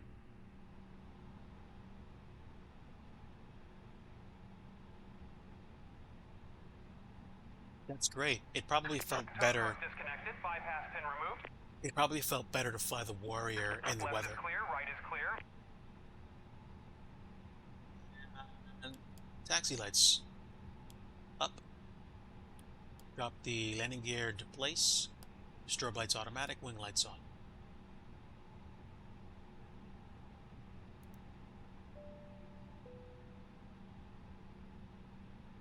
Thank you. See the gear pin? Right there. See ya. Here we go.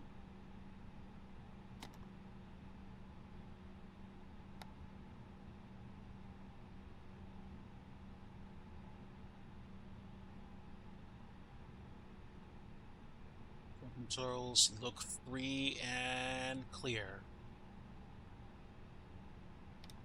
Spoiler is armed. And flaps in position 1. No trim required.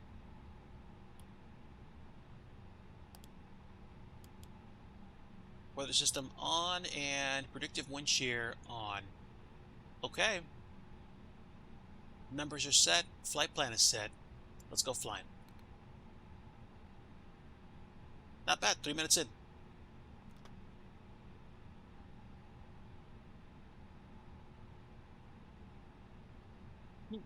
Interesting. Let's get taxiing, kids.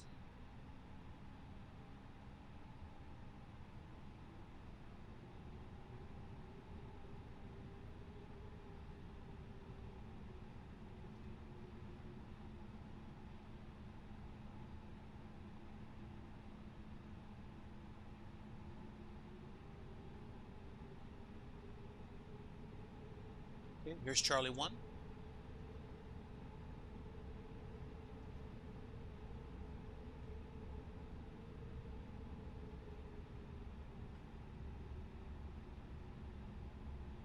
Flaps are set to position 1. Takeoff config check. Takeoff speeds too low, disregard. That's what the system gave me, so we're good. Oh, okay, so it's making me revise them? Fine.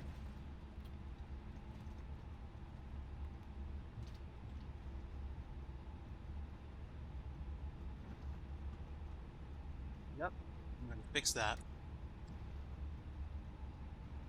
Idle power for the taxi, please. And let's fix the speeds while we're at it.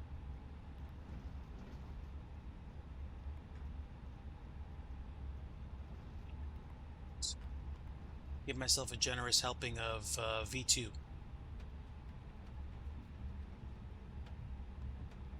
That's fine. Takeoff speed's normal.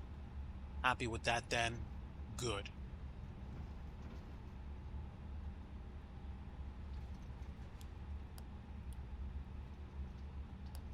Okay, lights are ready to go. Airplane's running, so we can turn the APU back off. I will most likely keep the anti-ice off for departure, but at least with this runway, we're going to have way more room to take off.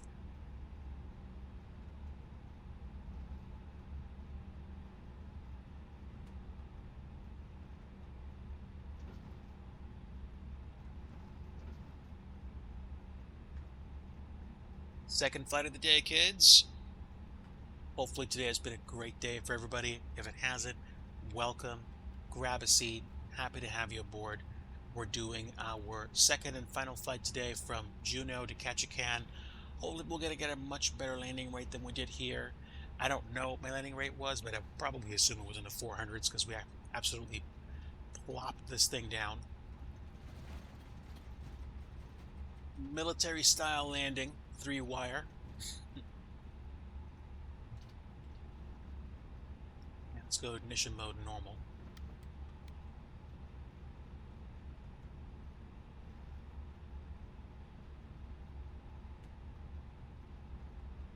Still good. Let's get on the runway and get out of town.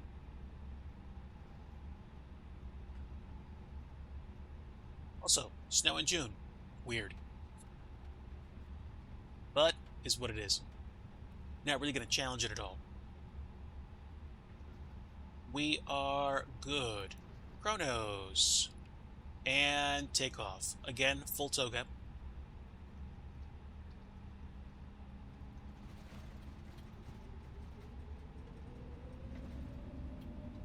Engine stable. Toga.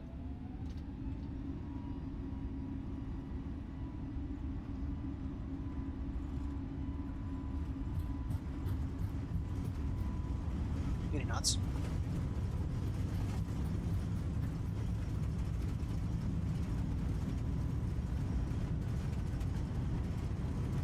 V1. Rotated in V2.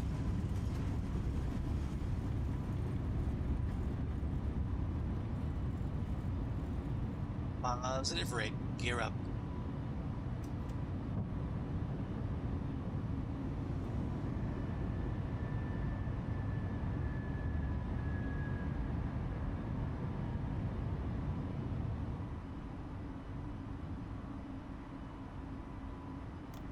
Slots retract. Let's go direct to Sisters.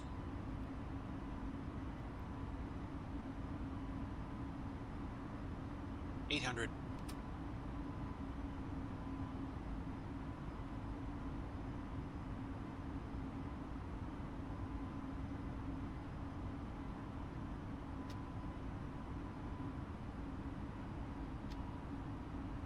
Climb thrust. Kind of flirting with the alpha floor there. Ugh. Nose light off.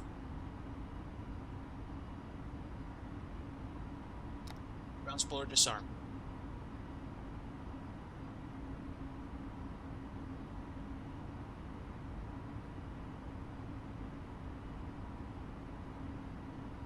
We're good.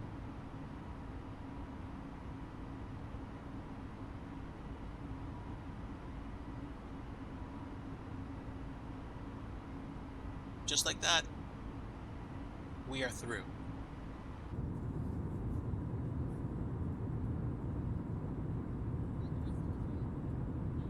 All right, chasing that rugged coast again in the A320neo. We're on our way to Yakutat. Through the clouds, let's go ahead and turn off the anti-ice because ice is not detected.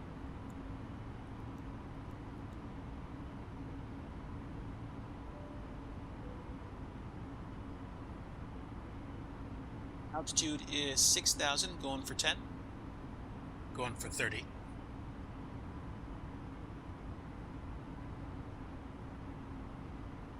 Second flight, we're doing okay. I can't even imagine the amount of mental head work that takes place with real pilots doing real turnarounds. Like, how many checklists you're ripping through, what kind of schedules you're keeping, all this stuff. And I just do this for fun. But that was also one of the reasons why I specifically chose this aircraft and these routes today, because I just wanted to fly the plane. I just wanted to relax. I wasn't going for, like, you know, turnaround perfection in the FS2 Crew 737. I was just looking for a chance to chill. And I'm glad I did. So, to all of you watching at home, to those of you that are just joining me for this flight, welcome aboard. My name is DIGI Driver, and we are in Microsoft Flight Simulator. This one is Microsoft Flight Simulator, the original one that came out in 2020. There is a newer one, which I kind of sort of touch every once in a while. I don't feel comfortable with it yet, but I mean, I guess the day will come when I'm going to have to switch over to it, but I hope it doesn't happen for a while, or at least I hope that the sim gets much better by then. All that said, the first flight today we were having some cool conversations about things like overclocking, old computers, and things that we used to do in terms of, like, you know, tweaking or overclocking for better performance and all this stuff. I had a CMOS battery that I had to replace, and I went fully automatic with the performance boost overdrive, and the performance on my computer right now is pretty nice. I'm not running lossless scaling right now, and I'm getting some pretty good frame rates. So I'm happy with what I see. Today's Thursday. Do I think I'm going to stream tomorrow? I'm probably going to say no. If I stream, it might be Sunday afternoon, or I might wait until next week to stream again. In particular, because I'm going to have some time off next week, and I mean, at this point, I know for a fact I'm not going to Expo unless Yahweh Elohim says otherwise, which would be dope. And I'm gonna probably get a digital ticket either on Wednesday or Thursday, and just curl up with some coffee in the morning or in the afternoon and watch the release date info and all this other flight sim stuff happen, and then I will have an extended weekend, and then we'll see what July brings. We're on our way to 18,000 feet for a transition. We've been flying for about almost 6.5 minutes.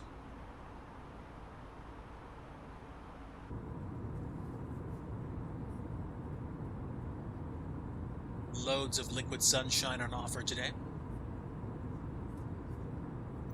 The weather, actually. Yeah, it is live weather. It's a little strange that the live weather called for snow in Juneau, but what are you gonna do?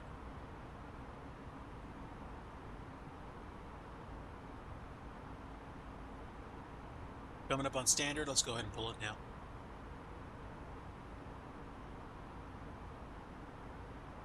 That's it. What am I gonna do tonight? I don't know. I'm probably gonna take it easy. I'm not even gonna worry about doing another flight, because I think these 2 flights I'll be good for tonight. Maybe for flying tomorrow. I might fly along with Studio Canuck or Cargo Fire if he's doing a flight on VATSIM, but I'm not going to do anything, particularly crazy.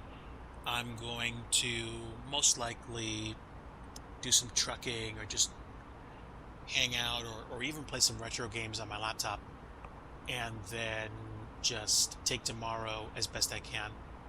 I work remotely, so I'm hoping for a chill evening, but we'll see.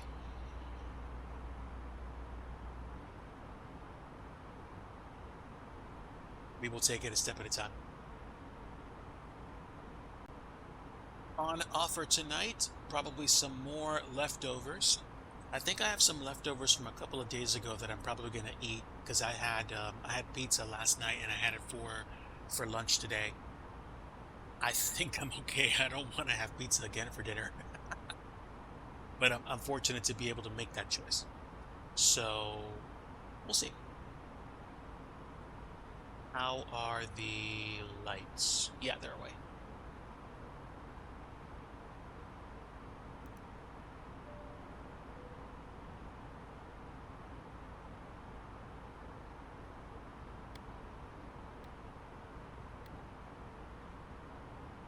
Less than 40 nautical miles till top of climb, and then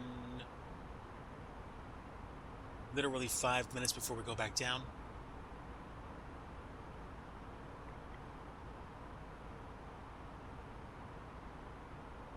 I have a feeling I'm going to go direct to Seamuff for the arrival into Yakutat. I don't think I'm going to go to Lamar and then get turned around. That seems excessive. Matter of fact, let me make that happen now.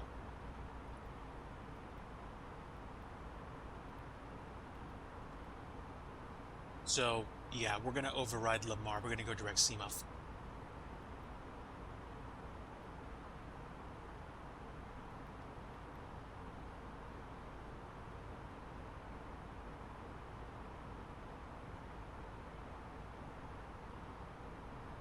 So let me see. Why do we have a flight plan discontinuity? Get rid of that.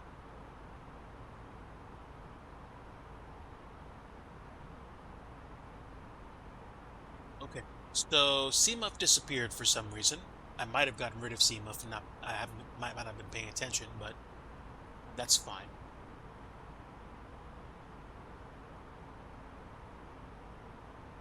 And then we're going to descend. Wow. Wait. We're going to descend before we even get to cap it? Let's see. 40, 80. Down to what? Down to what? Let me take a look at the flight plan.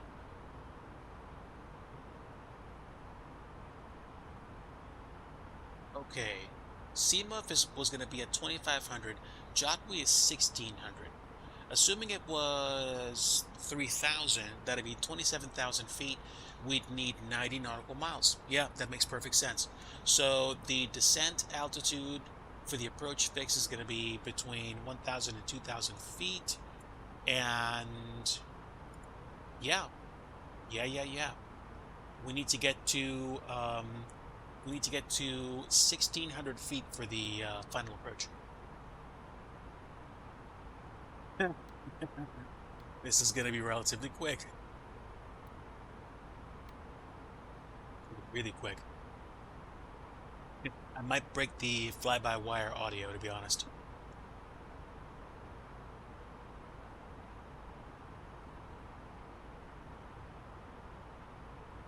We're climbing on profile, so I don't want to break it and go up and climb. But we are going to be descending almost as quickly as we climb. So let's get the weather for Yakutat. Weather, winds 240 at 6, temperature 18, altimeter 299.7.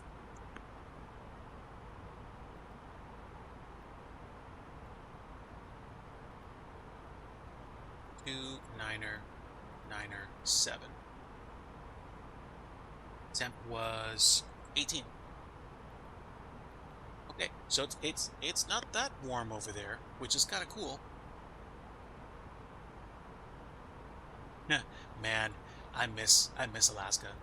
That was such a great trip. So minimums 317 feet for the barrow. And flaps full, so 135 again for the approach speed.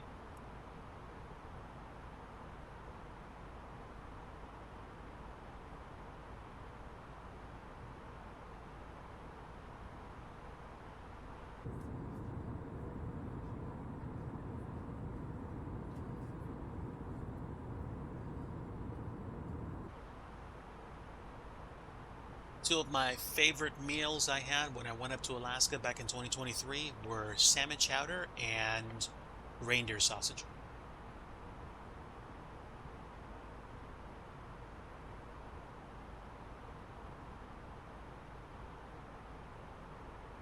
And here we go. We are approaching 30,000 feet. We're at speed. We're at altitude.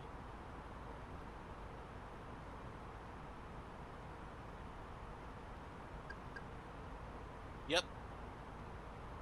I'm going to set myself back up for 1,600 and 1, 2, 3. Mid-inch drop.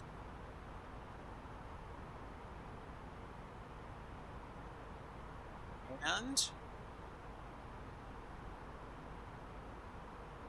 back down we go.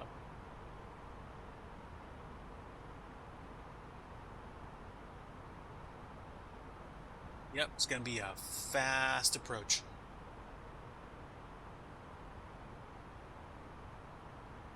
Say bye-bye to flight level 300. We're going back down. That's funny. So, ground spoiler is armed.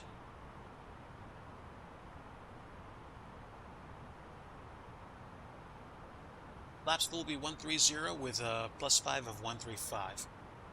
Another RNAV approach, but hopefully the weather will be better in Yakutat.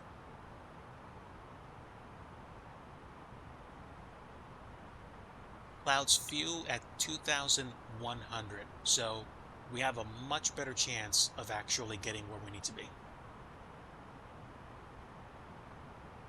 And yeah, for some reason my my Simlink went kablooey.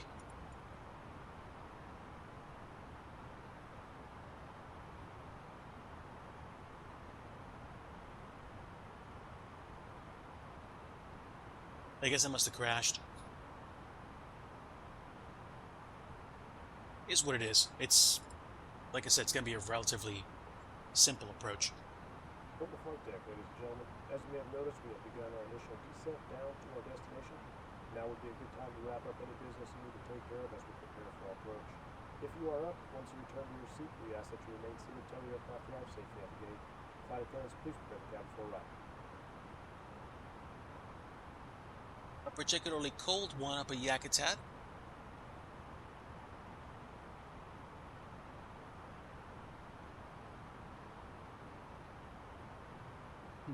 With that said, I definitely look forward to fall and winter again. But I'll do my best to take it a day at a time.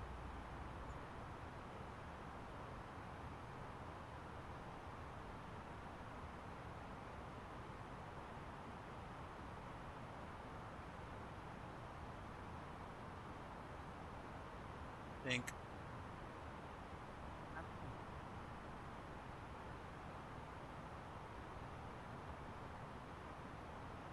I might keep the PC turned off once I wrap up, unless I want to do something like trucking or set a course offline. Online, but off stream. We'll see. Hope you're all doing well and taken care of right now. Pray the rest of your week goes smoothly. If you're going through difficulty, I am praying for you and your family and your friends. I am a born-again Christian. I believe in Jesus Christ as my Lord and Savior. And while I want everyone to believe what I do because it's the truth, I leave that decision to everyone. So if you don't believe what I believe, or you don't want to hear about stuff like that, feel free to grab a chair and chill and sit down. I'm not going to force what I believe down your throat, but just know that this is a Christian stream, so I am going to make reference to things like that. With that said, we continue to descend. We're going to be leaving flight level 210 shortly, and we are going to be arriving at Yakutat hopefully pretty soon, like in the next, 20 minutes or so? Yeah. Why did I think it was going to take that long to actually get to Yakutat? I guess I thought it was going to take longer than it was, which is the case. I tried flying from Whitehorse to Yakutat once in FS 2024, and the scenery is pretty cool. Not the airports, but just, 2024 has much better seasonal integration, so it's gonna do a better job. In fact, once I'm done streaming, I might fire it up just to see what it looks like over there. It's a great walking sim, and it's a great sim for doing very low and slow flights for those kinds of things. Or if you like driving like a dune buggy or something, and you like drive on the beach or whatnot. It's good stuff. It really is. I just haven't found my real reason for flying in it just yet. And again, like I said before, I do want to get back into scenery development. I think I'd like to get to a better place where I could start doing scenery development again, but at the same time, I'm not going to worry about it. If I get the chance to actually start doing it again tonight, tomorrow, next week. That's probably what I'm going to do. I'm probably going to try to stream at least once a week, each week. But past that, I'm not sure if I can stay consistent right now. I want to do what I can to enjoy the sim, but I also want to take care of my other responsibilities and the other things I'm trying to get lined up as well.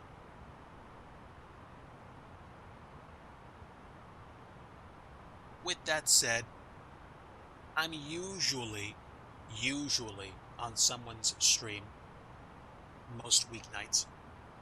If I'm not, it's just because I'm really, really busy or I just really want to chill out. So,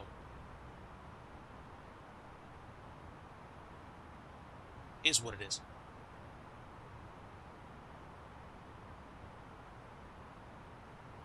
Leaving 16,000 feet, got a little bit more to go before we get below 10,000. And we've got less than 60 nautical miles before we get to Seamuff, where we need to be at or above 3,000 feet.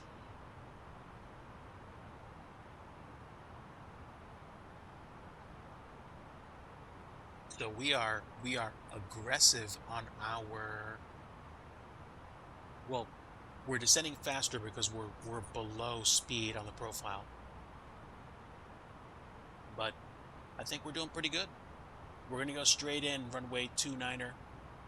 And then when we land at Yakutat, we can turn left at the end of the runway to the apron.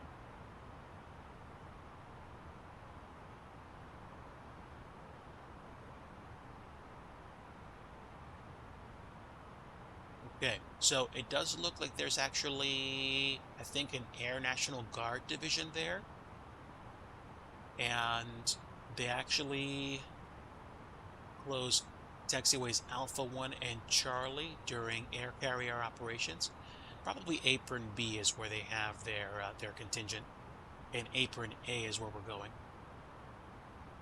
So that's fine. We're landing on 29ers, so we're not going to have an issue accessing either one of those taxiways. At best, we'll probably either access taxiway Alpha or Bravo. Got dipped out. I'm back. Welcome back.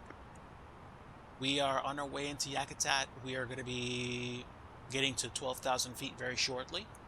We're going to land kind of like we did before, hopefully with a lower landing rate this time. We'll see.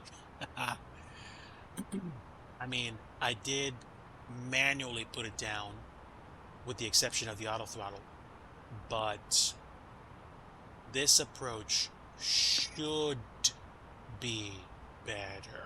We'll see. We'll see. Bring the memes. Auto brake medium is set and ground spotters are active.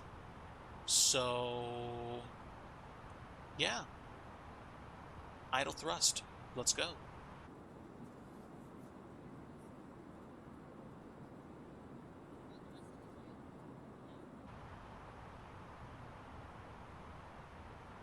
Maybe some chips and soda.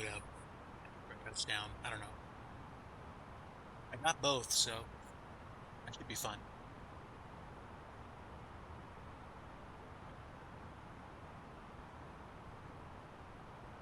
Thanks to everybody that stopped by today and said hello. Thank you also to everyone that's been lurking this afternoon. Appreciate you and your patronage.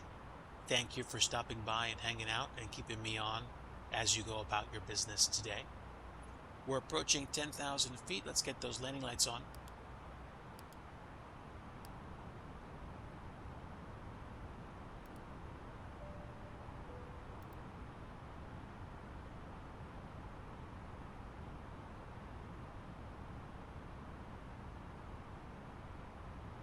.30 nautical miles to go, and then we will definitely be on profile for the approach.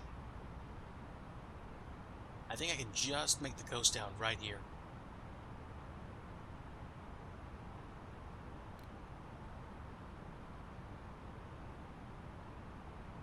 There we go. Yeah, the airport's less than half a mile from the coast, so we're going to be feet wet, feet dry, touchdown. It's not as close to the waterline as, say, Myrtle Beach is, but it's close. Offline tonight, I might go full retro and pull up my old game box and play some arcade games from like the 80s and 90s. And then I might play some SNES, but that'll be after I get up and stretch my legs and check in with Mrs. DIGI. She's probably beginning to wrap up as we speak. It's getting on like 5:30, and it's probably going to rain again. So we'll see. Pressure's pretty stable. Ooh, I think it's going to storm. Good stuff. Let me check. Let me check real quick. Stand by, chat.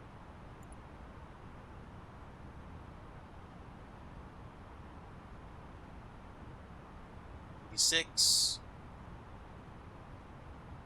So we have a thunderstorm watch until 9 p.m. So yeah, it might actually become one of those things where it might be better for me to be off the PC. But I have a battery backup system, so even if I lose power, it's still going to be running for at least 5 minutes. South Dakota, interesting. Okay, so they're really filling in the Midwest, which is dope. So we'll definitely have a plethora of places to go into. That's cool.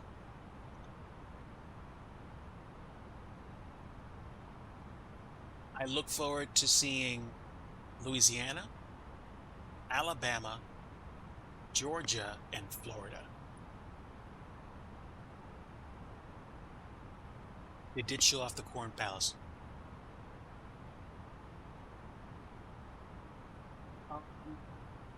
Oh yeah, South Dakota. So South Dakota is where Rapid City is, right?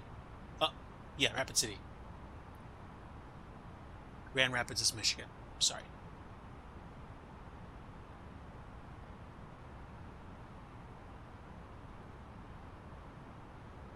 We are below 7,000 feet. Second biggest city in the state. Nice. All right, chat, here we go.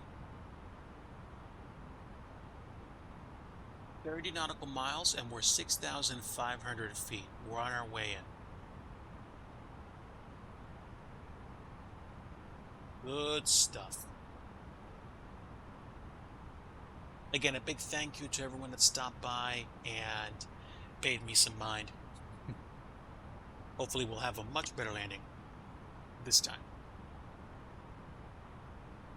I watched, I forget the name of the YouTube channel, but I watched the funny YouTube piece about the ICAO system and the IATA system and how like airports and you know, like the airports that you land at and the airports that you like, you know, the airport labels that you see when you go in, they're different, and how it's like a first come first serve thing where instead of KNEW it's KEWR because KNEW got taken by somebody in the States. I forget who it was. But yeah, that was an interesting video. To be honest, I might watch it again because it's funny and it's fun to watch. I don't think we're going to need anti-ice today. Actually, I think we're pretty clean once we get past this cloud down to the ground. Coming up on 3,000, actually 4,000 feet. And we're going to be overflying Seamuff very shortly. The go-around altitude at this airport is what? Go-around is 3,000. So, if we actually have a working RNAV approach that gets us into Yakutat, I can lock in approach mode and then set 3000 on the approach for the go-around altitude. We'll see.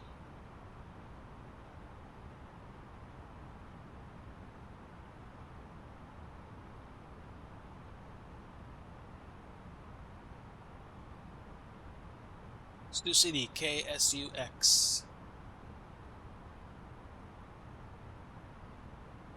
And per that same video that I keep plugging, Sioux City absolutely embraced that with branding at the airport. So, you know, hats off to them.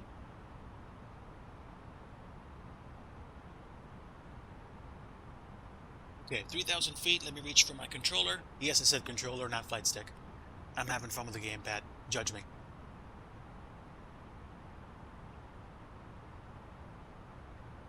All right.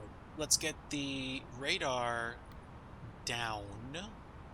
And what are we looking at? Yeah, we're almost 15 nautical miles out from the airport, which is cool. And I see the runway. I believe I can. That's it.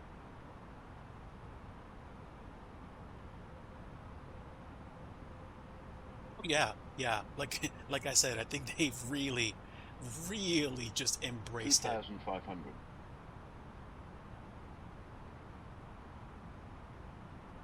Once we get to Seamuff, I'm probably going to start dropping flaps. I could start doing that now if I really wanted to. Especially since I'm already below 3,000. So let's go ahead and go flaps 1. Just on the edge of that red tape.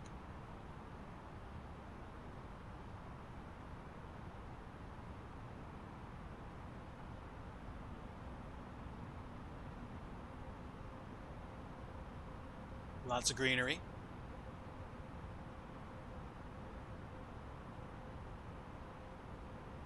We need flaps full and we need gear down. But first thing we got to do is slow down. Give me approach mode, please.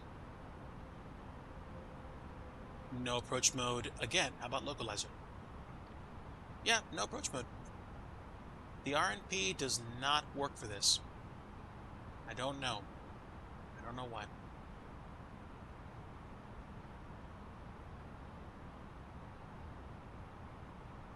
But let's just do our best to trim up and do the things. Give me flaps 2 and gear down.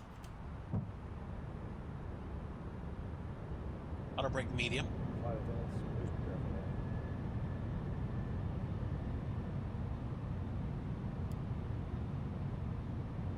Turn off's already on. APU is on.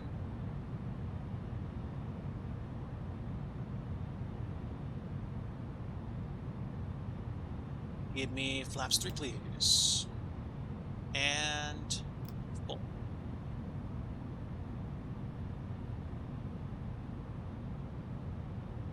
All right, strap in. It's going to be another one of those manual approaches.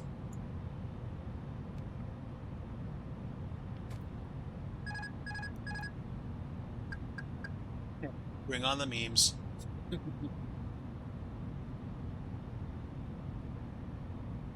But it is a nice, mostly sunny approach into Yakutat, so I'm liking what I see. Winds are out of the southeast at 3, so it looks like the wind changed.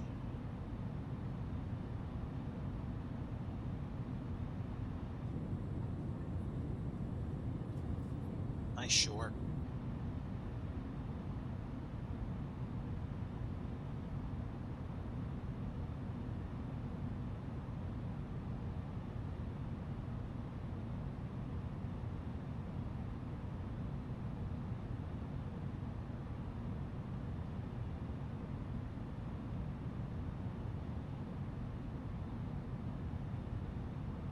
Trying to work the trim to my advantage.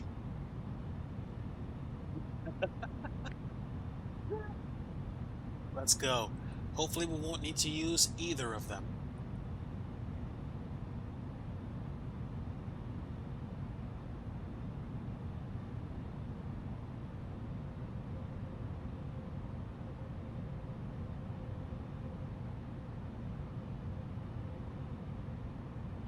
So the goal, of course, is to not have to make you use those. But at least you have them, you know, prepared. 1,000. So if we have to slam it, we will. 1,000 said. Go around. Mr. Approach altitude is set. We're a little high.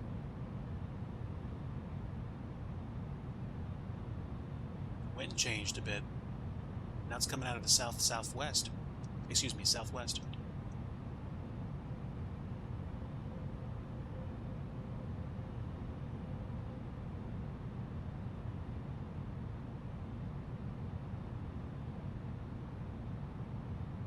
Dive.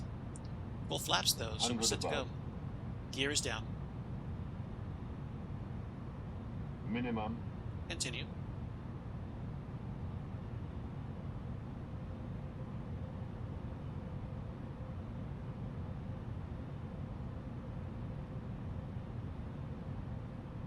$50, $40, $30, $20. Retard.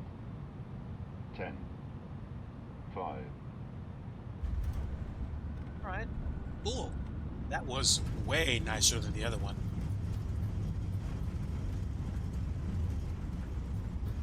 Off center line, but I would call that a high 270s, 280s. And release the auto brake. Alright, Sogan, what say you? We good? Definitely a nicer landing. Off center line, no doubt, but nicer.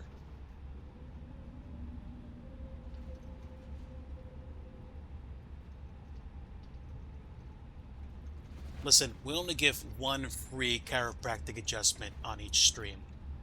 The other ones you have to pay for. Just saying.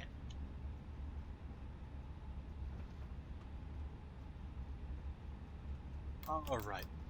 Retract the flaps. Get the ground spoilers retracted and get the APU started. Welcome to Yakutat. The time is end of stream o'clock.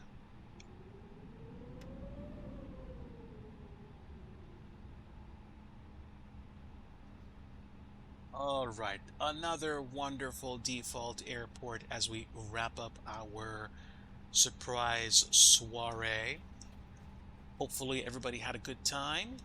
We absolutely dropped it into Juneau, and we did a slightly better job here. But is what it is. Let's see. Do we have any markings at this place? I don't know. I can't tell.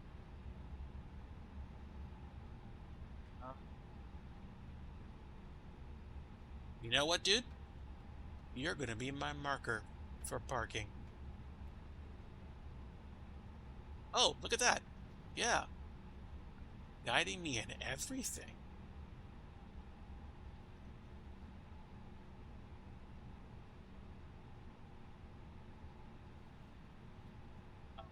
Dude, I'm like about to go to your left.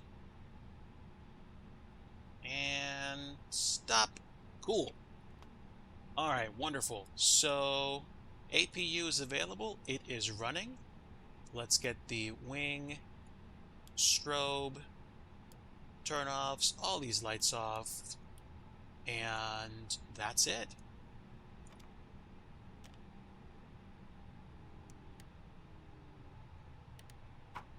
Okay, so now we're good. PWS off. Door is open, and let's go ahead and hook up external power. If we had any, that's fine. And we'll turn all the fuel pumps off but one. Nav and logo. And that's it. Wonderful. So, there we go. And we are here at Yakutat. Had a nice time flying today, and can definitely say the view out of here is absolutely picturesque. Look at that. Sorry, this thing keeps wanting to not stabilize the way I want it to. Let me try that again. That's better. Look at those mountains, wow. This is absolutely beautiful. Apparently you cannot land from the east, and this is probably for the, again, Air National Guard runway, if that's what you call it. But Alaska is absolutely fantastic. Yes, that would be correct. Ketchikan had loads of liquid sunshine, so did Juneau. So this is definitely a marked improvement. Folks, that's definitely going to do it for me for today. Again, I would think the earliest possible next stream is going to be Sunday afternoon, kind of around the usual-ish time, like 2:30 to 3 p.m. Eastern to start. Otherwise, probably a stream either on Monday or on Friday of next week, and that's if I don't spend the day looking at, broadcast footage from Expo, because I'm going to buy a digital ticket. And otherwise, I think a sneaky stream might happen Thursday night, Wednesday night, if it does. Right now, I'm going to try to keep it once a week. We'll see. Just stay tuned to the Discord for updates and such. And I'll try to get back into some old habits like scenery dev soon. I think I still want to do that. It's just, again, with the pacing at work and the stuff that has just been coming down and me trying to get my hands on, I haven't had a lot of energy at the end of the day. So I want to kind of build those muscles back up and have fun with it. But we'll see. This is actually a pretty great picture. I'm going to take a picture of this and lock it in. So that's cool. Great. All right, chat. An absolute privilege hanging out with all of you. Thank you so much for your time. What are we doing right now, and who is with? You know what we could do? We could probably say hi to somebody real quick. I could do a raid and run and see who's actually aboard and doing a flight right now. Let me see. Get rid of this and see who else is actually streaming or doing some stuff. Scotty Tahati is doing a short stream. And who else? Who else is flying right now? Fly Conti is on. 757 is on, of course. You know what? Let's go raid my friend Scotty Tahati and say hello and goodbye real fast. And then I will probably figure out what to do with the next several hours remaining today. Like I always like to say at the end of every stream, if you want true peace, you want the Prince of Peace. That's Jesus. Thank you for your time. Thank you for your support. As always, we're going to go raid Scotty Tahati next. Take care, friends. Have a great rest of your Thursday. And until next time.